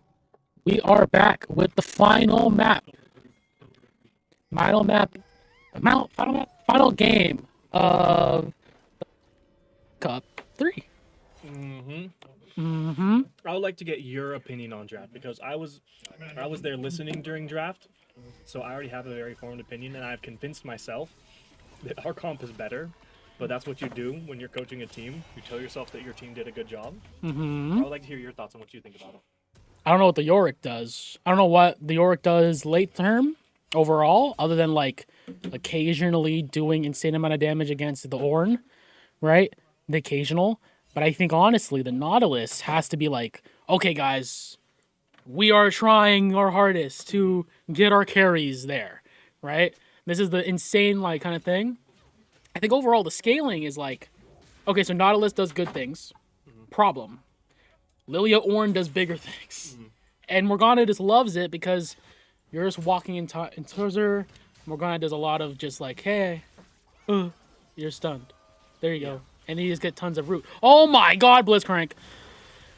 Blitzcrank doing Blitzcrank things, but the thing is, though, his heal is... The heal is just there. Oh my god. And Wilbur, it will kill. Is that first kill? No, it's not. No. Oh my god! Oh my god! He gets excited. 175 will just kill Stray as we speak. Oh my! I'm so happy for my team, but that feels so horrible watching that. So, I mean, honestly, I just can't believe the blunder is like, yeah, I'm just gonna flash. I miss auto. Like, how do you drop auto there? No, the auto went off. I just think it was not enough damage. Not enough damage? I have no idea.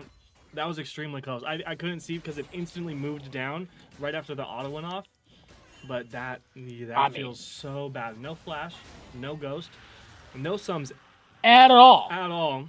Except, we and the come out only with one an is Ignite, yeah. So, like, Bad Hook went to an optimal play at the end of the day. Because, Tried to do too much. I mean, they could have been like, okay, we're going to take some damage off. Mm-hmm. Okay, we have a good enough pressure. Because we have Nautilus, we can probably maybe go for a jungle 3v1, you know? Yeah, you take that win. You had Jinx at 25% HP and had to flash away. True. And they hadn't used anything yet. Yeah. Except for heal, I believe. I think they used heal. and that's why the Jinx Oh, had to flash. Ornn. Oh, it's fine. He walked away. I don't know if that was on purpose. That W just saved his life. He turned and W'd, and that actually made him step outside of the Yorick wall. I think if he doesn't get that there, Yorick gets like a couple more autos and a Q up, and he's dead. Yeah. Yeah. I was like, crazy. oh my god. Yeah, that was really close to being very bad. I think this Yorick pick Can be useful. It's good on the side lane. In team fights, Yorick doesn't do too much. I feel like Yorick, I've seen a lot of times where Yorick, just says, okay, go on, his ultimate, go on the side lane real quick, go to Maiden, go to side lane, and let me just face tank and do some, really insane damage. Oh my god, the Jinx is just... out. Oh, Tungsten is caught, but it has to burn a flash, but it doesn't matter! No, the electrocute proc. That is so unfortunate. Yes. Electrocute proc right after the flash, as the E damage was going off. And yeah, no chance. Yeah, no chance. Yeah, that's unfortunate. Like, you couldn't even be like, yeah, let me just flash earlier because he was fucking stunned. Yeah. Straight up. I do think going for double scuttle there, definitely overstepping. Shouldn't have done that. Look, he got bot scuttle, being extremely greedy going up towards top side because I believe Nautilus has a really slow clear. Yeah. That's why he thought he could take both. Lily has a pretty fast clear. Don't have top prio. Nautilus has a lot of CC. It's going to be very, very hard to get out there. Yeah, and I mean, honestly, Nautilus honestly is like, okay, I'll build the Leandries to get my clear going up fast. Because honestly, he's a really fast clearer when he gets Leandries. Yes. When he gets to Leandries, he is one-shotting him. But I believe the first clear, kind of like when people used to play Silas jungle a lot, the first clear is horrible. And then after that, you buy one item, and your clear's fine. You're clearing every other jungle. Yeah, it's like, you're clearing. Right now, Nautilus right now is a little bit behind because of the scuttle situation that happened, right? But overall, though, okay, we grabbing minions. Overall, though, this Jinx is accelerated, right? Yeah. We already have, what's the new name of that thing? I don't know. We'll call it the slingshot. We'll call it the slingshot, yeah. Because I think it's some random Zon or Yeah. something, right? Yeah, They I love don't know. naming things randomly, you know, and I only know what Bork means. So, six is early coming out from the from the Yorick here, but I mean, Maiden doesn't really do much against this. What are we doing? Why? I mean, Yeah, he forces a okay. flash out. That was I mean, very well played. that was amazing. But in all reality, I would have been like, why are we ulting? Yeah. But I mean, it's a good burn, right? But in the long term, all it really does is help the lane out, and Yeah. not really the grand scheme Yeah. of macro wise. It slows the bleeding. Getting that flash there, because now the Yorick has to play a little bit safer. Can't be up just hitting the turret until that flash is back up, because if Ornn Lilia will do enough damage to kill this Yorick if they both use ult on him, Yeah. and so he cannot free hit the turret. Oh, anymore, but then he has to gets play a 2 little turrets for safer. free. 2 plates. Yeah. Yeah, it's TP, Yorick TP things. advantage, yeah. Yeah, it's Yorick things, you know? Mhm. But, I mean, overall, though, Dragon's going to be up early, and we're going to... LBCC is going to crash it. You know, it's going to be an instant takeover. And right now we're seeing the Nautilus trying to invade, get some of that early, you know, get some stuff done, try to stop the bleeding. Because right now the Lilia is on a tear on CS. Yeah, Lilia clears the jungle so fast because of the bonus move speed and the extra burn damage on the passive.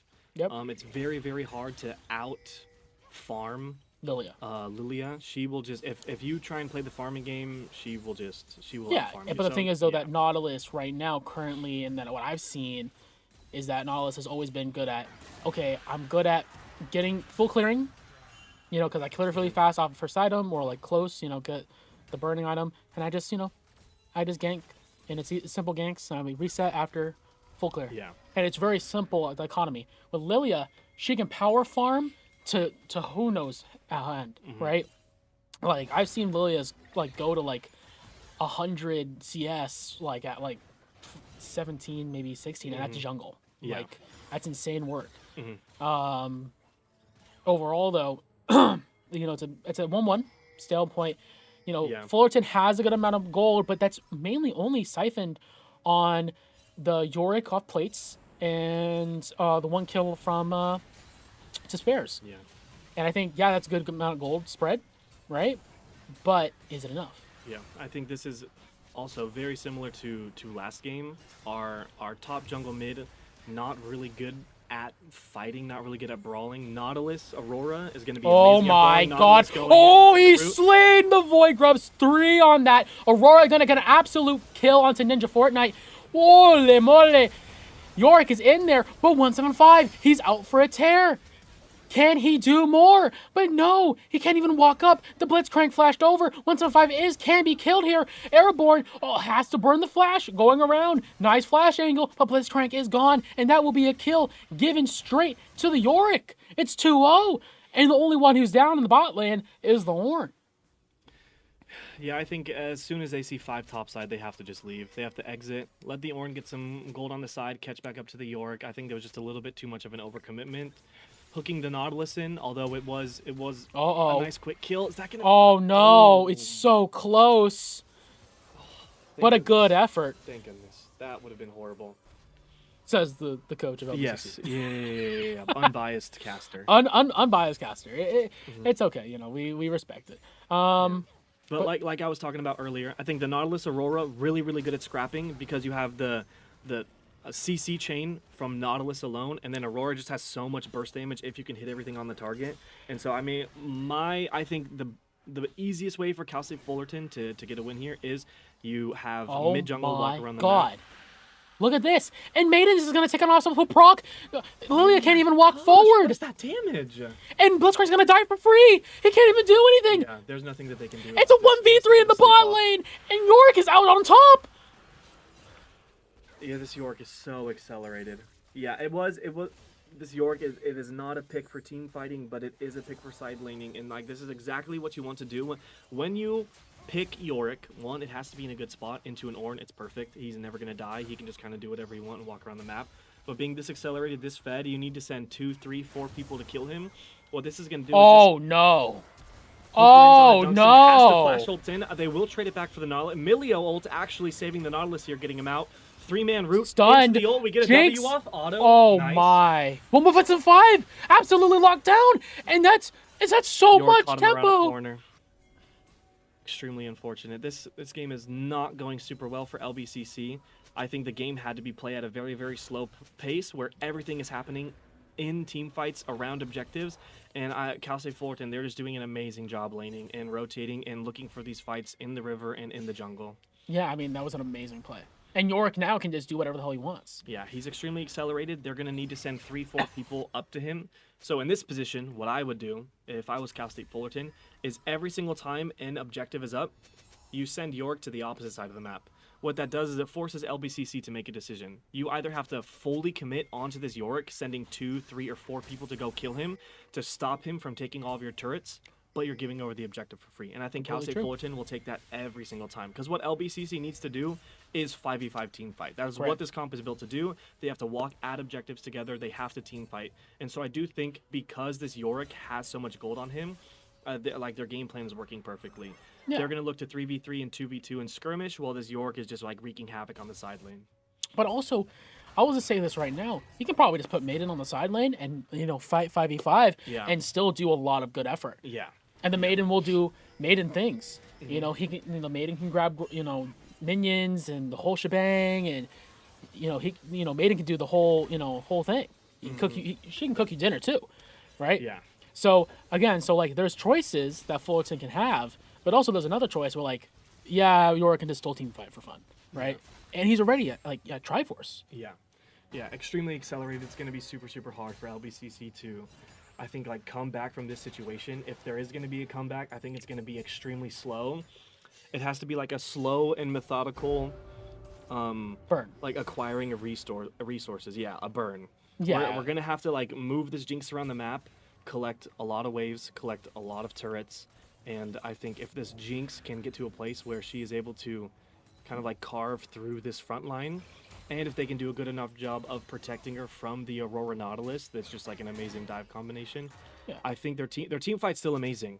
They have amazing 5v5 team fight, but they just have to get to a point where they can, they need to get there. They need to get there, they need to survive, and they need this game to go on for a long time. Yeah, but then you're going against a long-time Sivir. Yeah. And then you're going against a long-time Yorick. Mm-hmm. Because Yorick, even though he's oh yeah, I'm strong, but he's strong late game. Yeah, yeah. He doesn't really fall off. He doesn't fall off. Mm-hmm. The only time where he falls off is where you're okay, it's double range and he can't walk up. Yeah. Right? But the thing is, though, we don't have that. Mm-hmm. On the side of, on LBCC, we have a Blitzcrank hook. Yeah. Yeah, which was great for lane. But now that the game is just completely cracked open, especially this early, the hook has to hit Emilio. The hook has to hit a Sivir. And if it doesn't, oh my God, amazing flash from Emilio, and he's now just prancing out around. God, he's doing all the dance moves.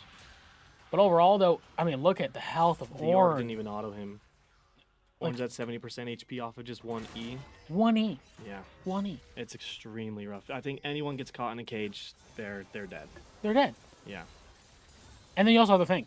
Yeah. Sivir's still a thing. Mm-hmm. And he has a call. Yeah. He's getting more help, even though, Jinx has a call too. Mm-hmm. Yes. But, problem. This guy will probably have more gold over time. Yeah. If Jinx gets focused. In which we will. Yeah. I also think there is a break point where Lilia, I think, got probably 2 items to 3 items where, if you don't know, this champ does an insane amount of healing. This champ with Conquer, with passive, with the burn items, does an insane amount of healing and kind of acts as a pseudo tank. And I do think if we can get gold on either the Jinx or the Lilia, the fights will play out a lot more smoothly. The game's going to be a little bit easier, but it's so hard when all these traps are getting set up. As we speak right now, Lilia is getting taken over by the River guys. But overall, I mean, nothing burned. It was just, some damage going across, but it can lead to some crazy stuff. As we can see, the Blitz tank gets hooked, Ultimate is out, Aurora gets kills, and that is what we call a game over. Blitzcrank is almost close to death. Oh my God, that Sivir is doing so much. Aurora gets a double kill. 3-0 coming out from the Aurora. A late TP from Ornn, and that's what it is. All it is a late TP. Not there at the right time, but also not aware at the right time. Yeah, it's extremely difficult walking into the river anywhere. I think they're getting completely choked out of vision. You know, Dunkston trying his best to walk up and set something up for this Rift Herald so they at least can see when they're taking it to maybe make a play on the opposite side of the map or contest if they're going to send all 5 top. But this Nautilus is just sitting there and waiting. Yeah, but I think that's not a choice that Dunkston can have. You know, Yeah. I think it's a choice where, okay, Blitzcrank, can you move forward? Mm-hmm. You know, can that happen? Yeah. Because it's easier for the Blitzcrank to get hooked than the jungler to get hooked. Yeah, completely So- agree. And I think honestly, right now, I think the nerves are getting to them. Yeah, I think after an extremely rough early game, how this has been, especially after that first fight topside, it's gonna be a mental grind as well as a physical one. Just sitting back, farming, waiting for the opportunity, waiting for the other team to make a mistake. Because, to be honest, if they don't, it's gonna be near impossible gonna be for lights out. LBCC to do anything. It will be lights out if there is no mistake here. Yeah. But you know, the night is young. Mm-hmm. Mistakes can happen. And I think honestly, right now, we're gonna probably see some more here in the river contest. And Blitz is the perfect champ for capitalizing on those mistakes. Somebody oversteps a little too far, get a nice hook into an easy kill. Okay, that's Nautilus. But is that engaged for Nautilus himself? Nice double knockups. Alt flash coming out from Nautilus. Nice Q coming out from Morgana. Alt in the back line. But overall, though, Spares is out of there. A 175 is completely taken away, and Ninja Fortnite can't do much. The burn is not enough. Oh, the Nautilus walks away with 1 HP, and they trade the ADC for that. And Spares is right there, right for wares, and Ninja is out of it. Nice Black Shield, but it is not enough. Rift Herald is put down, and I think that's first turret down in the mid lane. Without even driving it. Yeah, I Emilio think going in. the getting his story driver's of- license. The story of these 3 games has kind of been just lane win game. I think the scaling comps, the team fighting comps, it seems to be really, really hard to execute in these games, especially with the nerves, especially in an environment like this.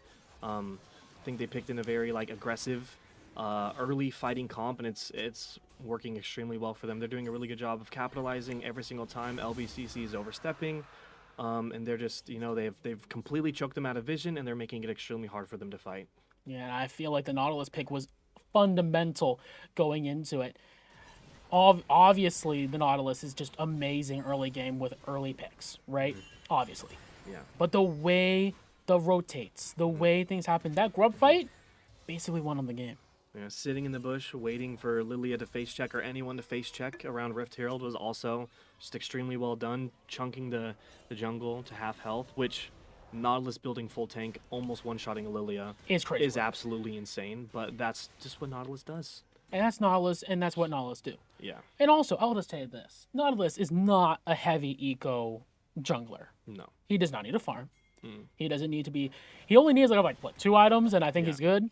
Yeah, if you hit a Q and press R on somebody, you have done more than enough as a Nautilus player. Yeah. You're going to knock up at least 2 to 3 people, you've rooted one.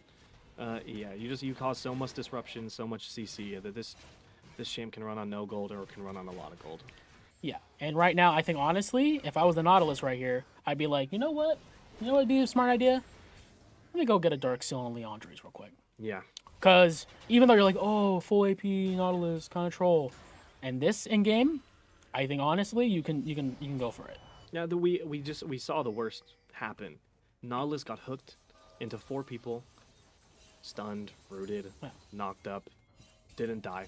They Didn't just did die. not have enough damage to really do anything to him. So yeah, he can commit to just even getting more tanky, making it harder for them to kill him, or he can pivot and go AP, do a little bit more damage, make his hook and ult combo a bit more lethal, help his team, get those health bars low at the beginning of a fight. And I think Aurora would love that. Yeah. I think Aurora in the mix, like you get the Q Nautilus R at the same time, and the Aurora's like, okay, let me just press R real quick. You're just dead. There's really nothing that you can do there. Yep. But I mean, we still have the conversation of Jinx.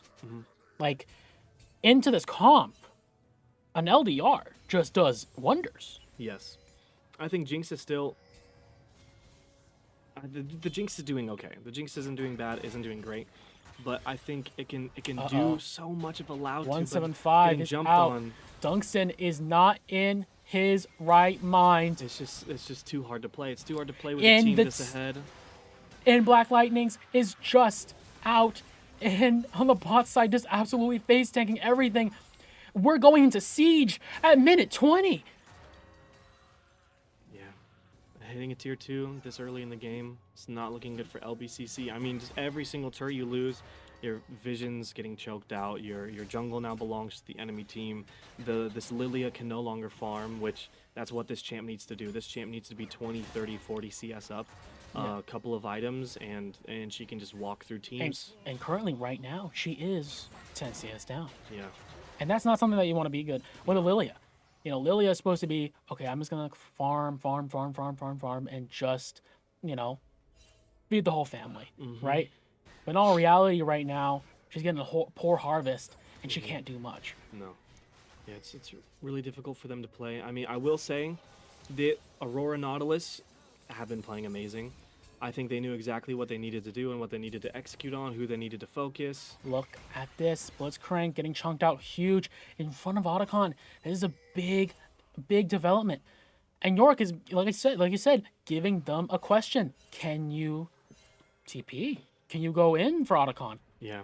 That question is, and that answer is going to be given to Yorick. Is like, hey, I got to do this. And look at that. He kills turret for fun. And he can still go on. Ornn is absolutely getting shredded by the little minions. And it's doing it without any resources. Aurora in 1v4? backline. 175. Absolutely out. But Stray is nowhere near. But it doesn't matter. Spare is still alive. Wilbur in the backline. And an absolute destruction. Ornhorn, can you call it? But nothing is there. Oh. You hate seeing that. You... Yeah, that's unfortunate.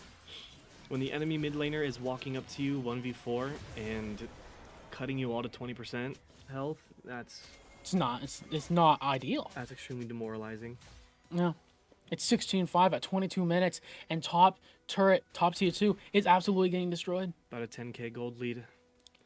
It was just that Cal State Fullerton, I don't know what their post-game conversation was after that last one, but the turnaround, the aggression, their strategy, their plan going into this game, it was amazing. Like, I think they've done a really, really good job executing on exactly what they need to do. Like, you can look at Cal State Fullerton's comp and you're going, yeah, all these champs have done exactly what they needed to do for them to win this game.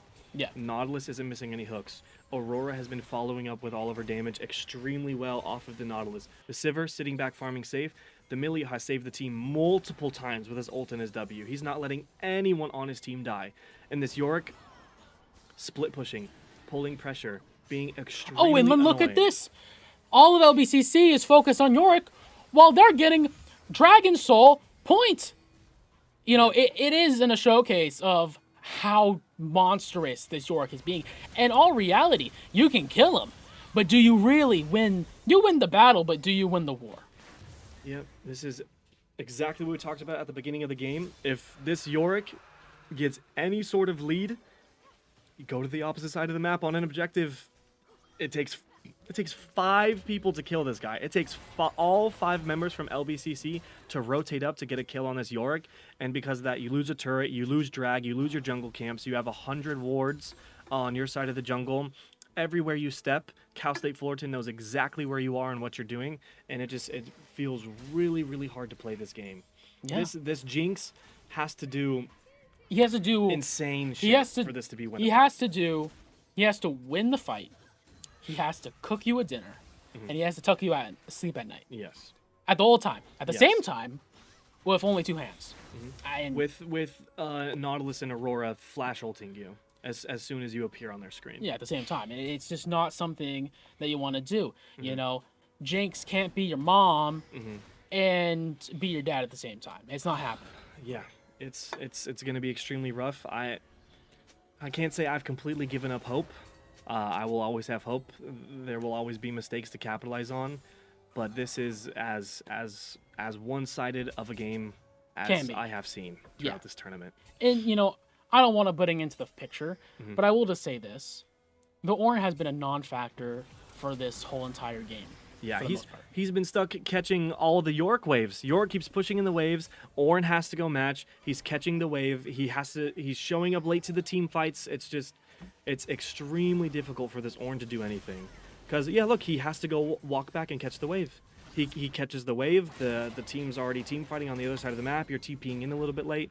It's And it's really hard to make those and he's like decisions. taking a little bit more help damage from minions. And 175 is not there. Dunstan is going in loosey goosey. Spares is out of nowhere. Oh my god! Nice coming out from Halia, and the Blitzcrank hook was amazing. But is that it? York on the bot side, maiden up. Oh Nobody my contesting him. god! It's a macro blunder. Inhib is down. Yeah, it's too hard to play. You see, they group mid, they get the kill. It doesn't matter because York can just takes go a in the turret. bot. Yeah. This is an absolute travesty. And it's not even a macro fight. It's an absolute York fight. Good hook. This Blitzcrank is not missing anything. But it doesn't matter. Not He's too enough tanky. damage. No Yeah. damage. Too much gold in his pocket. It is just an absolute... Holy moly. Oh my god. That would have been so nice. It is a good try after good try. LBCC's fighting back. We're fighting back. It's just the pockets are so large. I think honestly, in the back of our minds, as we see them walking up here, can they get enough? Can they see it all? As we speak right now, Blitzcrank getting absolutely chunked. Dragon coming up soon.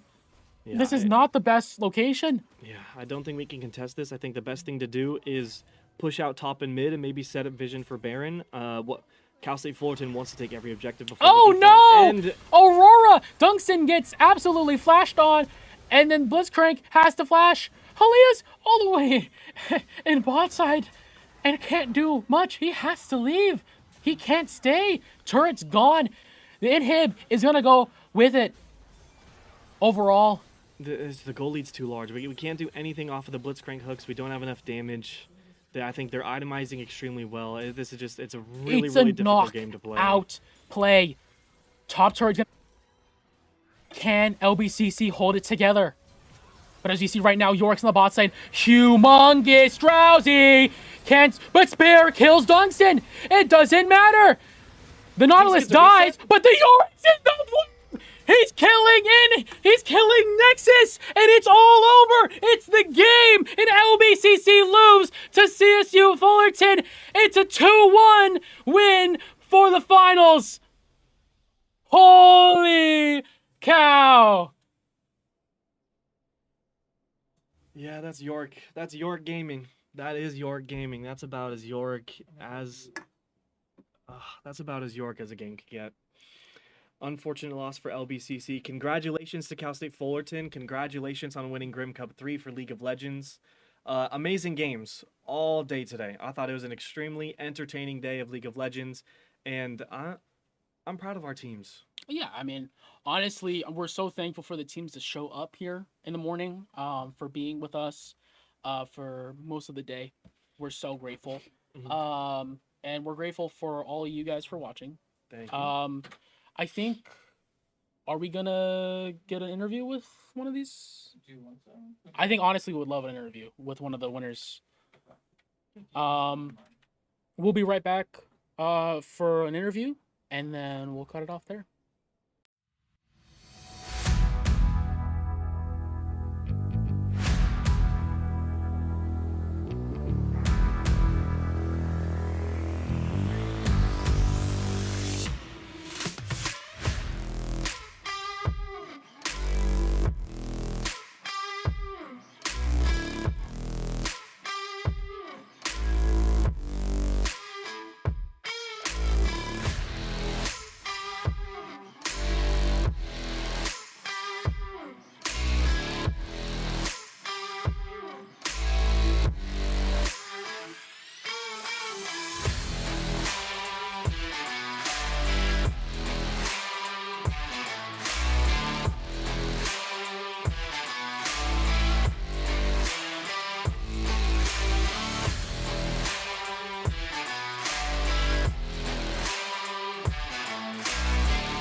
Hello, guys. I'm with Hui. Just the winner of what was your role during that thing? Mid lane. Mid lane. Okay, the mid laner of Fullerton. How do you feel about winning? Honestly, the Long Beach did put up a good fight. I will admit there was times in the second game where we just kind of like, fuck. Like oh, I don't know if I'm allowed to swear. It's okay. We'll one swear. It's Sorry. fine. It's fine. Sorry about that, but we were like, damn, they are really good. They caught us off guard, and they have so much fail safe to capitalize on it, and we were just walking right into their plans. Hmm. So overall, I No, think that they had a very good showing, and I'm just glad that my team had a better showing. I mean, I think that's for what you guys were doing, and I think honestly, you guys had a really amazing like game plan going in on all the maps. I think not maps here. Sorry, my game 2. It was yeah, you guys had a few blunders, and it really kind of showed. But overall, like your ideas, everything was going good overall, right? I think so too. I just don't think we capitalize on our plan that much because our whole goal, as playing Yone, you're supposed to split push, like go into these side lanes and have people answer you. Um, and we really didn't capitalize on that. We just kind of fought, and then that just kind of put me behind or like Yon behind, and then it just like snowballed from there. Like fights after fights, we were just losing. We're not really capitalizing on side lanes, and then there were times on side lanes where we just bleed, and then we realized that, but there's nothing really we could do because at that point we're already behind. We gave up too much objectives, and then we're just trying to get back into the game somehow. And with that, after that game, what was the conversation that really pushed you guys to this map 3? We talked about it. We said, hey, what happened there? And then I kind of said, look, we're not sticking to our plan. We're not calling out anything. We're kind of like on autopilot on this comp where we have comfort champs, we have like everything at our disposal, and then when it comes down to it, we just kind of choked under pressure, like that whole game. And I think honestly that pressure is huge, but I'm very, you can be proud of yourself that you went from that high pressure situation and you grew from that. And I think honestly, from the guys from Fullerton, how do you guys, like as a group feel about this win other than like, oh yeah, we won, that's really nice, it's cool. I mean, you guys come from how far did you guys drive here to get? About like 30 minutes. 30. I mean, even then, okay, look, I want to say this. We had to get here by 7, right? You guys had to get here by like around 8, right, in the morning. Like, come on. Most guys are not going to do that. That's and we're, true. and it's great that you guys came here. It's amazing. Do you have any words to, your like guys at Fullerton or, just the event itself?